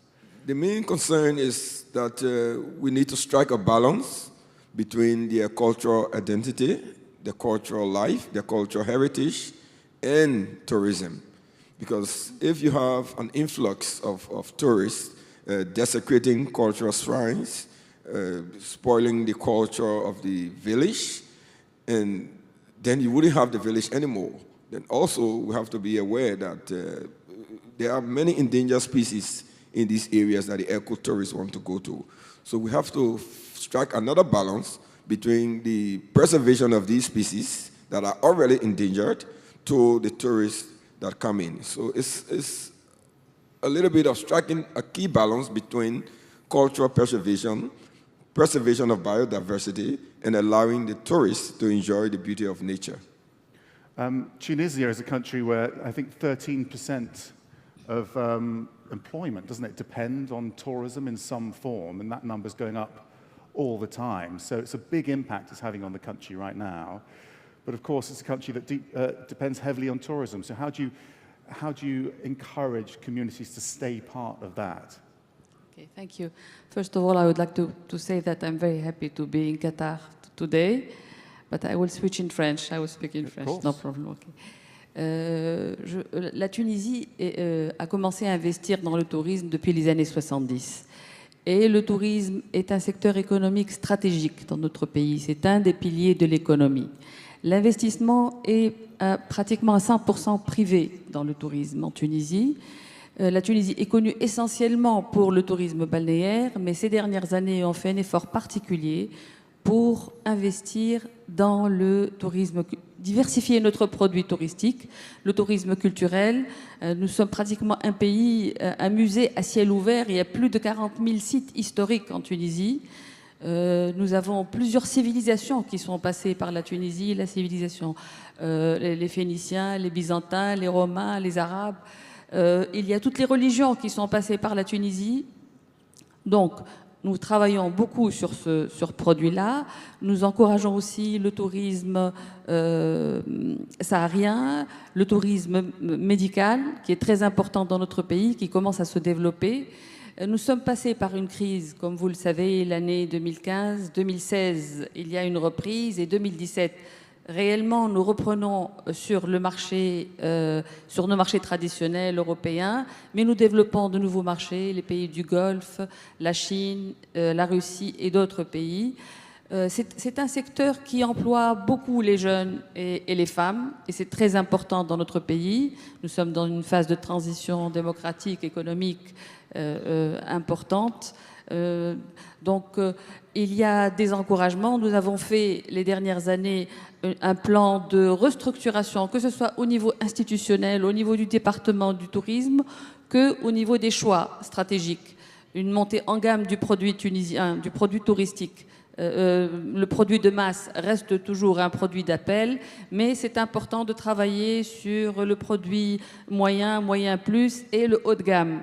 Nous avons plusieurs chaînes internationales qui sont en train de s'installer en Tunisie, de haut niveau, donc des investissements importants qui sont en train de se faire, pas uniquement dans les zones balnéaires, mais surtout dans les zones où il y a un autre intérêt. D'autres décisions ont été prises aussi pour encourager le tourisme, comme la mise en place du e-visa, le visa électronique, comme l'Open Sky, qui est en phase terminale. Enfin, on est en train de finaliser les derniers accords. Aussi des avantages qui sont donnés dans certains endroits pour l'investissement. Et nous sommes signataires aussi de la charte du tourisme durable. Nous l'avons fait à Marrakech en 2016, la charte africaine du tourisme durable. Et d'ailleurs, toutes les orientations dans l'investissement vont vers tout ce qui est énergie renouvelable, économie de l'eau, économie verte. Et donc, il y a très souvent des colloques, des forums pour encourager l'investissement en Tunisie. When it comes to attracting, you obviously would love to attract more and more tourists, with such an important part of your economy, but when it comes to protecting these sites, as the big numbers come in, UNESCO, I mean, you're operating in this region, aren't you, where you've got these very valuable sites, and you are getting lots and lots of tourists coming in at them now. How are you managing to protect them while satisfying what the tourists came to the region for? I've seen this summer, for example, headline news, overcrowding make headline news, and this has created a lot of concerns to us. But we have also seen that some community actually took the lead to approach the government or the managers of the site and to engage in a positive dialogue with them. We have heard that respect is one of the slogans of the campaign for this year, and this is fundamental. In the visiting of the site, to respect the local community, respect the citizens and the residents of the places. I would say that integrated management and proper management of site, that's the key to avoid overcrowding, and at the same time have a proper education and awareness raising, in the sense that travel starts before starting actually taking a mean of transportation and reaching the site. So through the media and social media, people now have access to information, and we should really try to inform them about the different possibilities and the different options that they have and what they have to visit different cultural opportunities in different countries and different sites. At the same time, when it comes to management, I think in terms of overcrowding, one important thing is to look at carrying capacity, for example, of the sites. Of course, it's much more difficult in urban centers that are open to tourists to come than maybe in close archaeological sites or museums, but still cities are made by different cultural goods. You have museums, you have palaces, you have religious buildings, and so on. And so they have also to be managed in a way so that the tourists, for example, do not experience have a negative experience in queuing, for example, for long hours, and it can be easily managed in advanced booking and so on. And this can be, the tourists can be informed of all these different opportunities through the social media and awareness campaign that in your countries you are doing. Of course, there is always a very thin balance between tourism and protection of cultural heritage. And integrated management, looking at all the options, it's the way to go about. And in Croatia, you've almost become a victim of your own success, because you've now got so many people coming during the summer, and it's feeling very overcrowded, isn't it? And what's your solution to that? Is the solution to spreading people across the year, or to actually put them off coming now during the summer? Thank you very much for this question.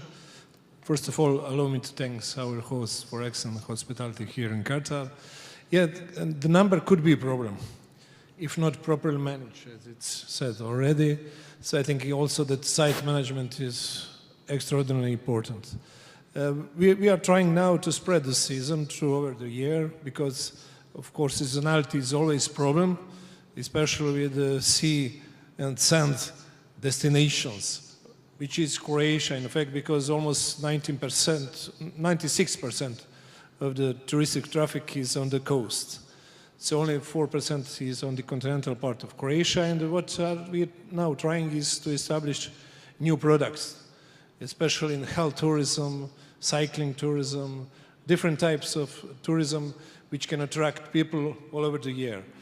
And what are we doing in parts where we have a lot of tourists? For example, Dubrovnik, which is my hometown, which is on the southeast part of Croatia, that's also a cultural heritage site protected by UNESCO.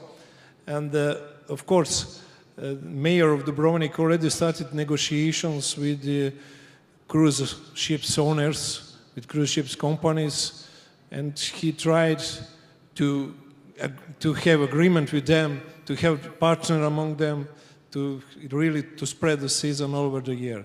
Now we have season in Dubrovnik from March until the end of November, but we are expecting really to spread also during this winter time, and I hope that we will succeed in this. And of course, we want to have new products in destination. That's also very important, not to have overcrowdedness. And if you have new products, if you have good enogastronomy like we had in Croatia, then it's an opportunity for your visitors to have also possibility to see the other parts of that destination and not only to focus on this very spot, which is, for example, cultural heritage city of Dubrovnik. And I will say only a few numbers. For example, Croatia has 4.2 million inhabitants. Last year, we had more than 14.5 million international visitors. We already reached that number in September this year.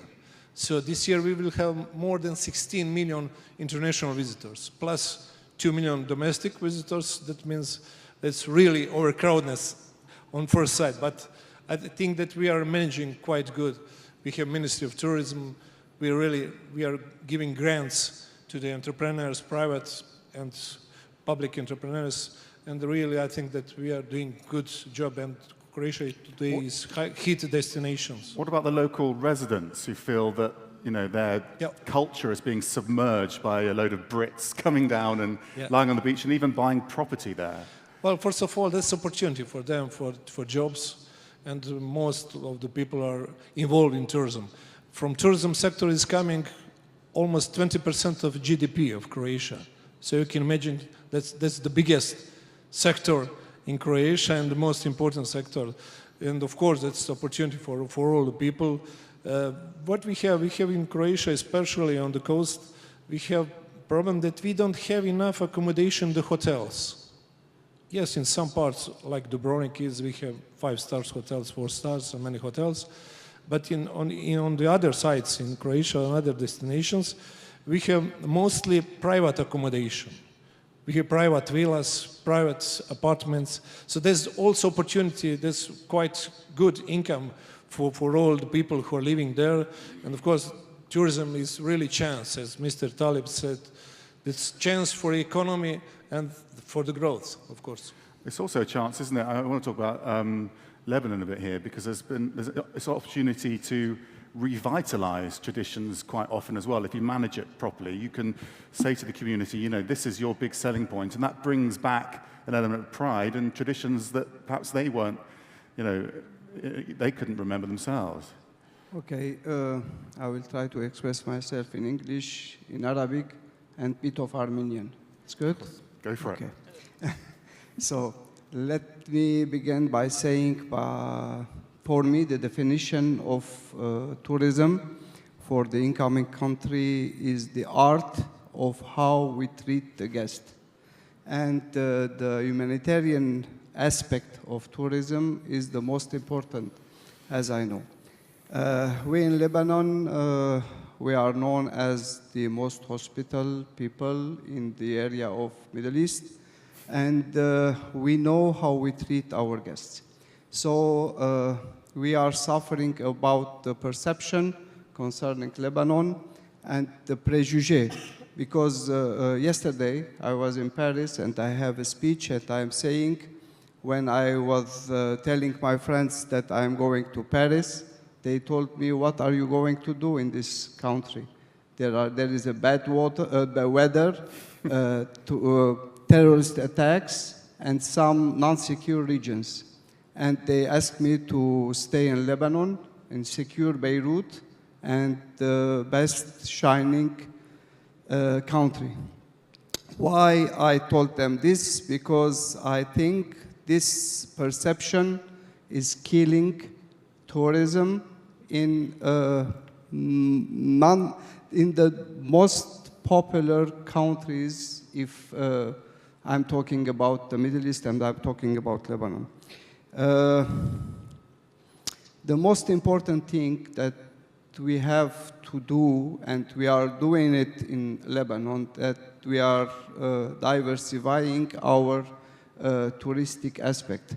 Now, Beirut is known as tourism for leisure. We are trying and we succeeding in the religious tourism, in the cultural tourism, in the educational tourism, medical tourism, and now we are trying to work on the MICE, on the tourism of conferences, seminars. That's why we are trying to play it in reverse. Mainly, we are trying to come back peoples, the main players of tourism, to Lebanon, to let them experience our high-quality services, to let them experience that we have really security and political stability, to let them experience our nightlife, to let them go and be our ambassadors in their country.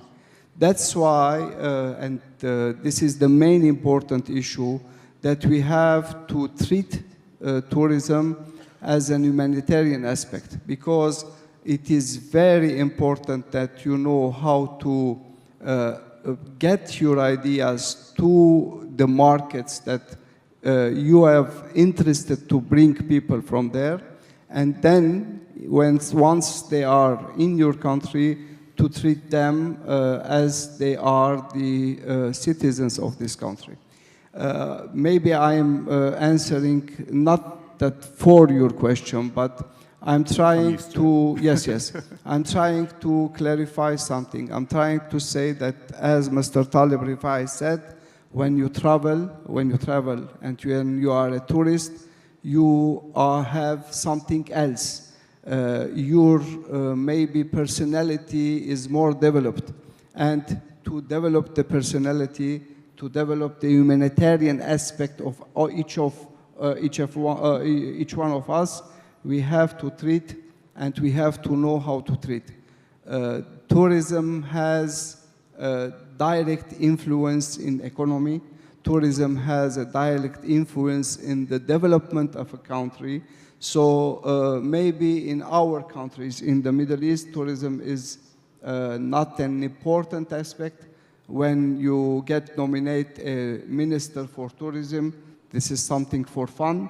You have to organize the Miss Lebanon or Miss pageants, and you have to get happy and funny. But I think the main ministry of any country is the tourism, along with the culture. Those two things, those two issues are giving the main image of any country. So I am now trying to work in the tourism because I didn't know the tourism. I was in another kind of work. So as I learned for those 10 months as a Minister of Tourism, that I have to work on the, I'm saying this for many times, on the humanitarian aspect, and I know I had some success, and I'm advising all of us to work on this, to work on the tourism as something very spiritual. How do you then convince a European tourist to come to Lebanon, almost convincing them they have a duty to do that, to help communities that really need tourism, rather than going to a European country or America, for example? You know, this year we had a very big growth in the number of incoming people to Lebanon, around 14%. And I assume 2017 will be the second best year as number of incoming tourists to Lebanon since 1951. Why I'm saying this? I'm saying this because Lebanon is known as a very touristic country. The political and security issues are ruining our image. Now that we have some stability and some security, I didn't have to do much effort to let Europeans and Gulf people and Arab people to return to Lebanon. They, by themselves, came to Lebanon. No, I'm not working through televisions and through publicities, through advertisement, because I need to put the product in the market and then do advertisement of the market. We was for some times absent from the market of tourism. Now we are trying to recome, and fortunately for us, the number of European tourists increase around 18%, and mainly from France, from Germany, from Britain. The number of tourists from Gulf areas increased 100%, and we are trying to do much effort, as I said, in MICE issue and in diversification to achieve this goal. What's the story in Pakistan? Because obviously there's security concerns there as well, isn't it? From outside Pakistan, people worried about going there and overcrowding as well. How have you managed to manage that? Thank you very much, Excellency, and thanks to the Qatar government, and particularly the thanks to the UN WTO arranged this beautiful meeting. But I want to introduce to my country. Pakistan is a most beautiful country.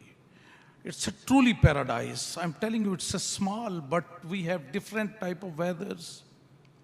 We have sea, we have deserts, we have plain lands, we have mountains, and we have different tops. So just Switzerland have just one top, and we have the difference of tops in Pakistan. But sometime you're talking about the terrorism. Right now, it's a peace in Pakistan. And before it was the neglected sector, I'm talking about the tourism, but right now we are working on it.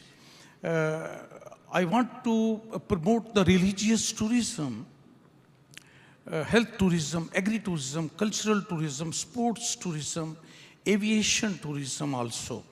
But I want to say one thing which is most important, because world is here. A relationship is a book and mistake is a page. Don't destroy the book just for a page.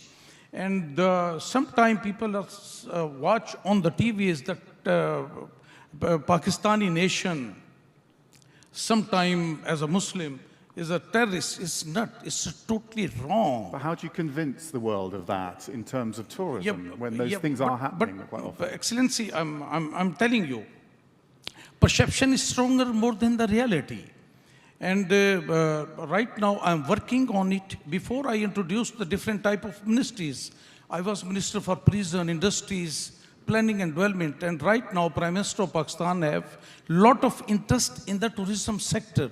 So this is my second meeting, first meeting with the Excellency Secretary General of UNWTO in the Madrid. And this is my second meeting. So inshallah, you will see, time is coming soon, the world will come and world will be appreciate that Pakistani nation is a loving nation. It's a loving nation. They are not the terrorists. We are facing some unknown problems in Pakistan. But right now is a peaceful country.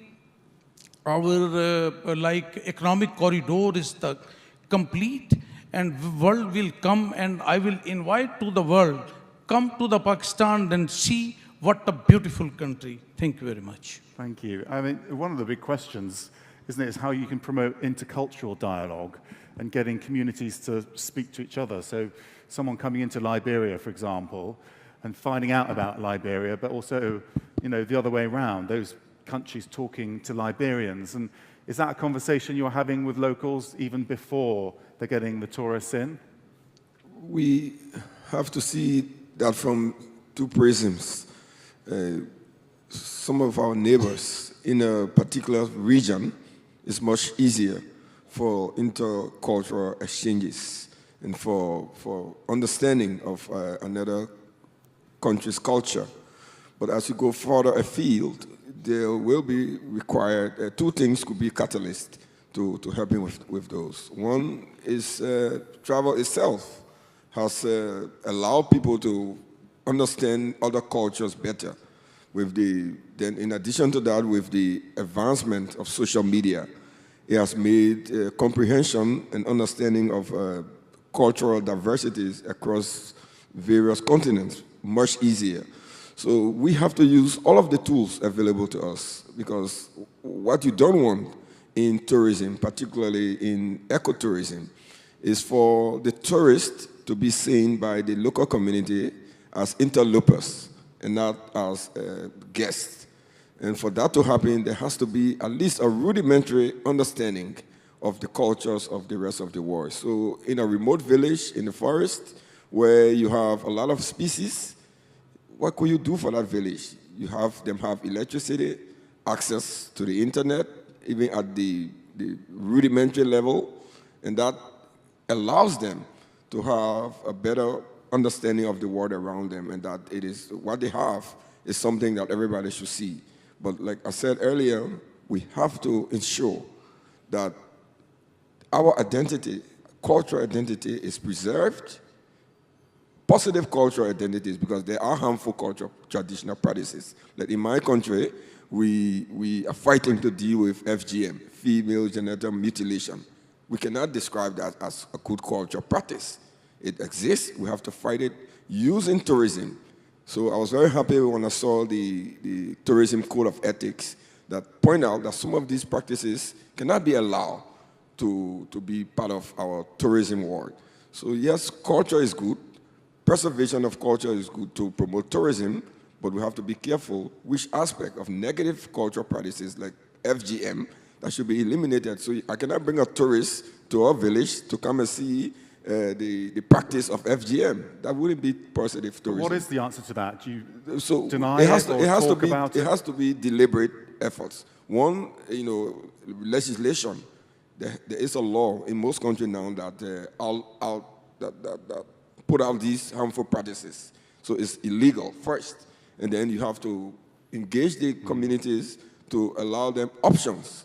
Some of these practices are carried out because they see those as source of money. Selling a young 13-year-old girl at a big ceremony in the village because the father wants to earn money, but he has an option to earn money through tourism as a tourist guide, as a forest ranger. He might not want to sell his daughter into slavery. So it's a complicated thing, but with deliberate actions by government, by local authorities, we have seen great progress in the elimination of FGM, child marriage, and all of these things that in the past were seen as cultural activities, but truly are just harmful practices.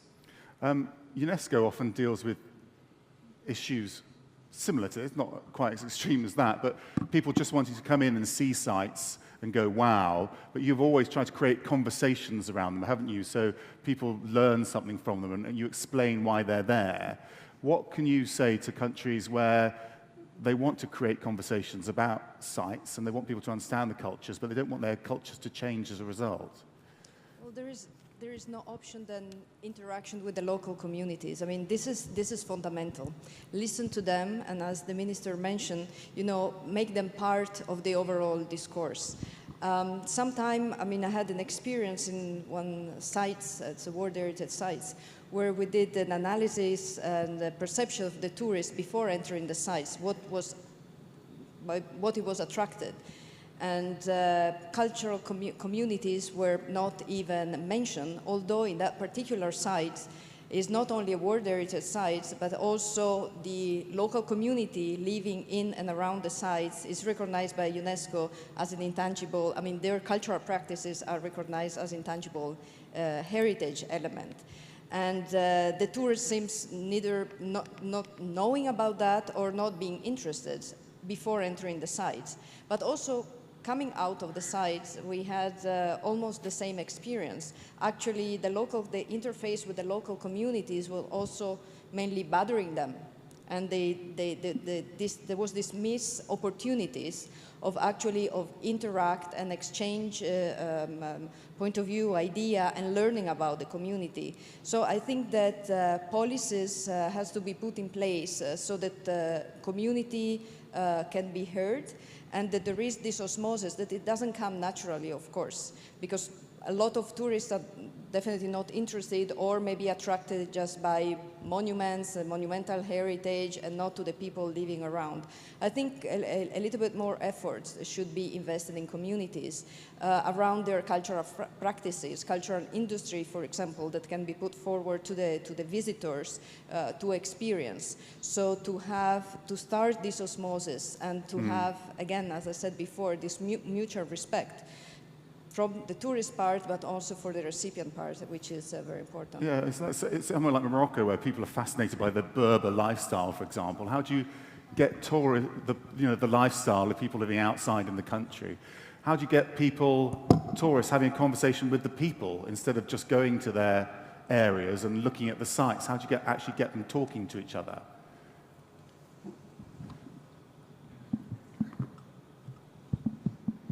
Yeah.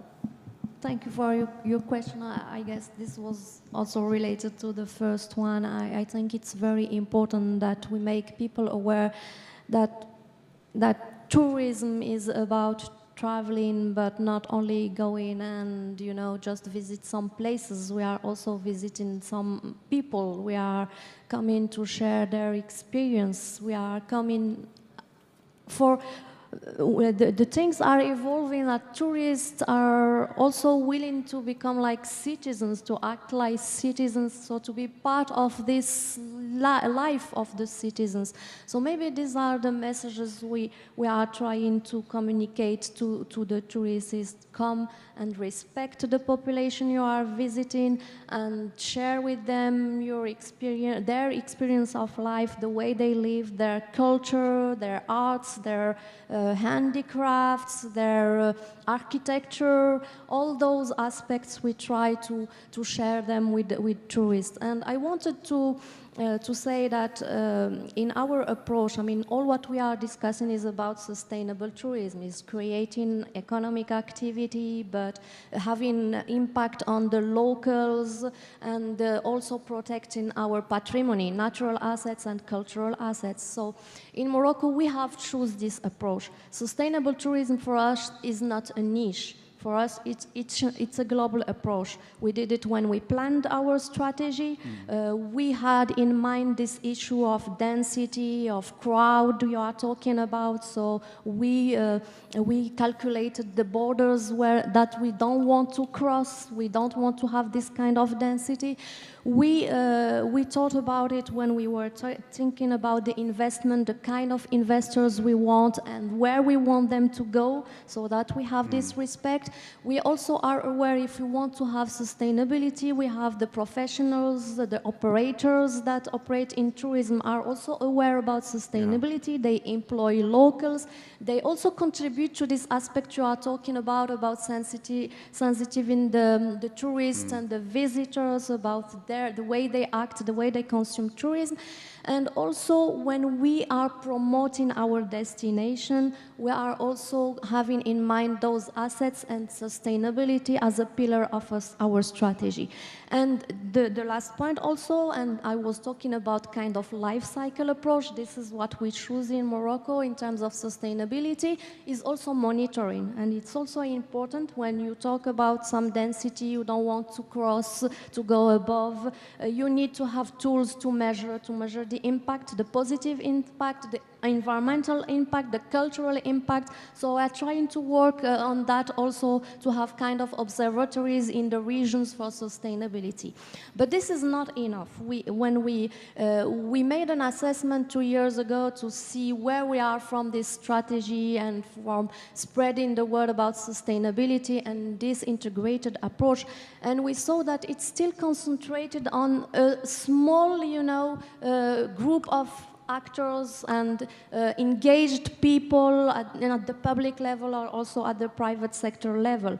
So we were aware that we need to spread the word and to make people aware about what is sustainability, what is this approach in Morocco. And this is how the idea of having a charter where we defined the tourism for us in Morocco, a sustainable charter for tourism charter in Morocco, that we branded in a way where we have those 4 pillars for sustainability clear for everybody. And also the innovation in this charter was that we were talking to everybody and putting message for each actor, the professionals, the investors, the institutionals, the private sector, and the tourists and the citizens. Akbal Bakar, you go to these destinations. We hear a lot about these new business models, the shared economy they call it, don't they? Do you think there is a genuine change in how the industry is operating and governments are helping with that? Or do you think there's a lot of lip service that's paid to sustainability and you're not actually seeing real change in those countries? You know, quite frankly, to be speaking very directly, you know, before we open a destination, we get a lot of, you know, approaches and a lot of studies and a lot of, you know, lobbying goes on, including with my government, you know, for Qatar Airways. But I noticed that once we start operating, everybody forgets about us. And then we are alone to promote our services and what we provide and what kind of people we'll bring. And the only way we then do it is going directly to the travel agents and convincing them that this is the product we have and this is what there is to offer in so-and-so destinations. All the tourism authorities, all the ministries, everybody, they really disappear. So you end up promoting... And they leave us like, you know, they take us straight to the well, and they say, now you have to put the bucket. So you're doing your job for them. You're saying to the agents, this is why you should come to this country. So you're doing the job that the ministry should be doing. Exactly, we do the job, you know, for the tourism authorities. So and how we do it. Look, I don't want to complain because we do the job very well. And we start bringing people out, for example, in Eastern Europe, to Romania, Bulgaria, Hungary, all these places. I mean, nobody was going from here. When we started, there was also no direct services to them. Of course, our competition only then jumped on the bandwagon. We promoted them, and now you see Qatar is going all over the place. And we are bringing people from India, from China, from Japan, from the Far East, and vice versa. We take the people to the destinations that we operate into. But honestly, all the tourism authorities people and the ministry's people, they just disappear. What's your message to them then, to continue? My message to them is that they should keep engaged. They should keep engaged with the airlines that are really feeding into their country, bringing tourism, bringing revenues, creating jobs, introducing people to their country. So they should not just sit on the back seat after you know, they have convinced us to come. And our job, we will do, and we will do it well. But at the end of the day, they should also play their part. They should not leave us alone. I'm sorry, too direct. That's very good. Do you think there's a risk that ministries I know do rest that on... all the people sitting here will hate me now. No, it's a general criticism. Do you think there is a risk that countries rest on their laurels once they've got the numbers that they need? They're just aiming at numbers of tourists. Well, I think that there is the temptation that you could be measuring only by arrivals. But I think there's a deep... That does happen, doesn't it, realistically? It does, you know, but the truth is that the impact of tourism is not measured solely by arrivals. That's only half of the equation. The other one, of course, is to what extent has tourism been able to create jobs, to improve well-being, social well-being, economic well-being? How has it been able to alleviate poverty and to transform communities? One of the great things about tourism is this transformative capacity. It takes sleepy little towns that were lost in the culture of silence and create bustling economic centers out of it. And it transforms the way people think, the way people relate, the way people act. And so how do you do that? You do that by creating and causing a flow-through effect in the economy. So the tourism dollar must penetrate the economy. It must reach the little man. And I insist on that, and Talib knows my position on the small and medium tourism entities, because 80% of global tourism is driven by small and medium enterprises. 80%. Yet, 20% of the value of tourism reaches them. Something is wrong with that. And we have to do some correction here. And I believe it is time for us to think of the key factor in the whole sustainability discussions of how do we change the consumption and production patterns within tourism. Well, I would just want to end on the fact that it is International Year of Sustainable Tourism. It's also World Tourism Day. If I could just get 30 seconds from each of you about what your message is about this idea that tourism can change the world. So if I could just come along, panels, your message on World Tourism Day, a brief one from UNESCO to begin with. Brief. Well, a thought. I think it's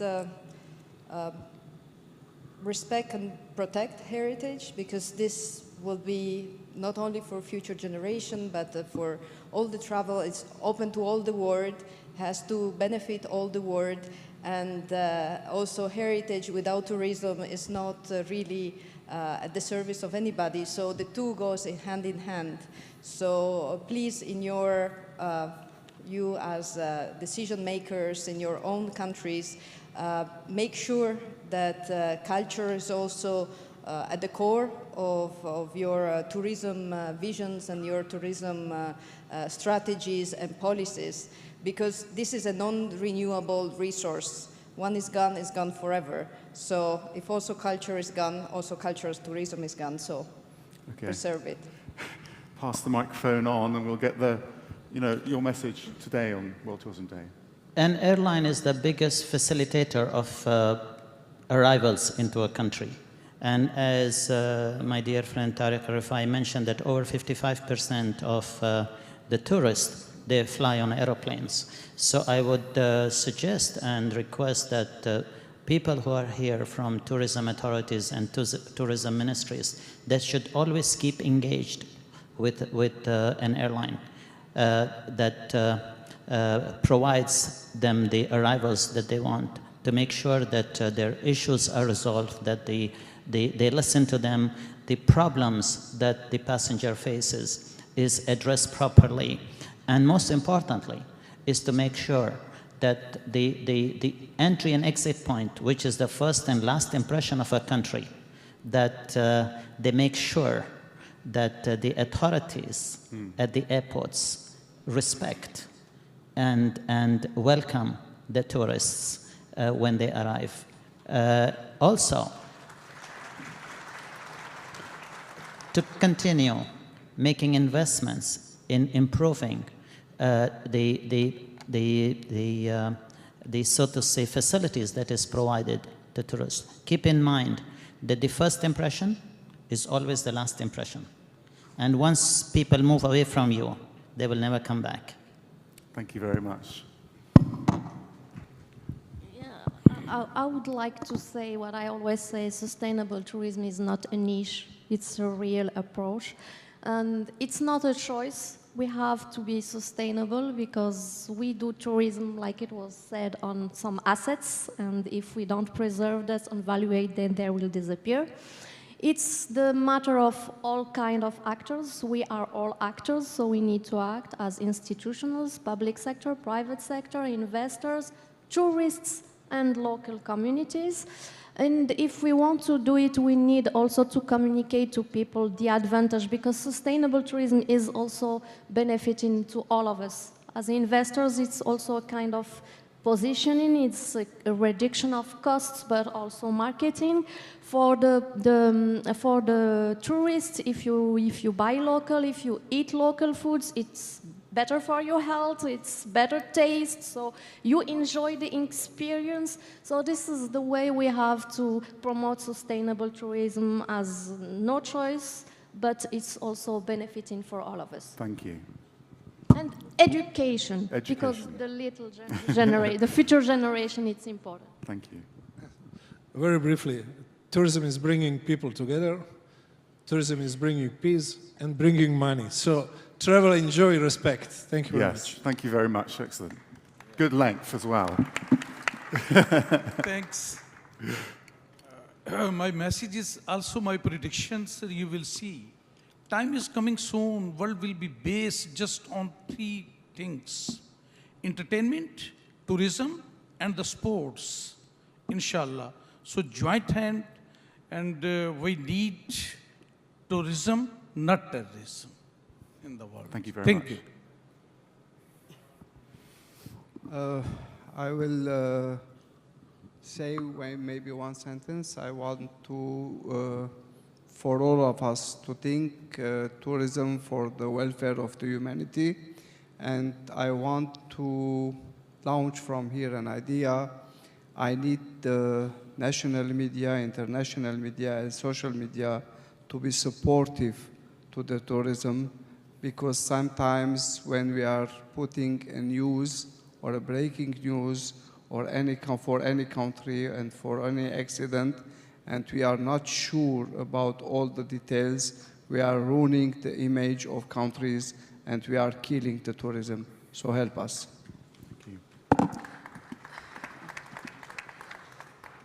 Moi, je voudrais dire que le tourisme, ce n'est pas uniquement une activité économique, mais je prends l'exemple de notre pays. Nous ne pouvons pas vivre fermés. Nos frontières ne peuvent pas être fermées. Nous sommes au centre de la mer Méditerranée, à quelques heures des principales capitales européennes. Nous sommes entre le Maghreb et le Moyen-Orient. Notre pays vit du tourisme. Et pas uniquement, bien sûr, il vit de l'industrie et d'autres activités, mais le tourisme permet de construire une image, permet d'avoir une certaine ouverture d'esprit au peuple qui vit dans notre pays, dans toutes les régions, les échanges avec des personnes qui viennent d'autres pays. Il est très important de garder cette ouverture d'esprit et ça permet un développement pour tous les pays du monde. Thank you very much. Thanks for the opportunity. Tourism relies on people, their livelihoods, their lives, their environment. So therefore, for us to have sustainable tourism, we have to pay attention to people and their lives. Thank you. I just want to think of sustainability in 3 key areas. One, the environment. And I think I'd like just to bring to you the fact that we in the Caribbean island states, we're particularly vulnerable to seismic as well as climatic incidents. And we had one in the last week that has ravaged our areas and created great destruction and pain. So sustainability means environmental management and care. Secondly, sustainability means economic growth and development for people. Jobs, good jobs that can sustain their well-being. And thirdly, it means human capital development. Build human capital, make our people creative, innovative, and we will have complete sustainable development and harmony across the world. That's my word for the day. Thank you to the whole panel. It's been a fascinating discussion. And we've got some really great ideas that we can all think about there, and keep speaking to the airlines. Don't stop speaking to the airlines once you've got them in. That's one of the messages we had today. So thank you all very much indeed. Fascinating discussion.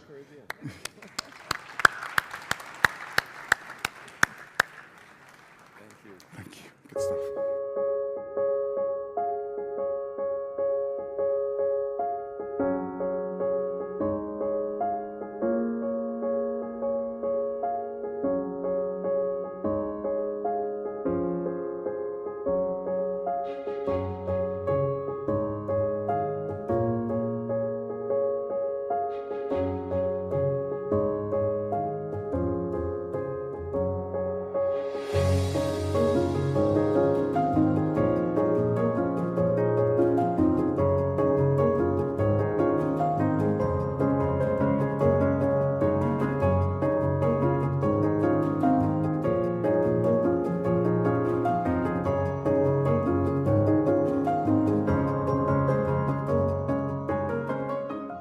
Ladies and gentlemen, Our morning session has now come to an end. We will have a short coffee break and we will resume in 25 minutes. Thank you.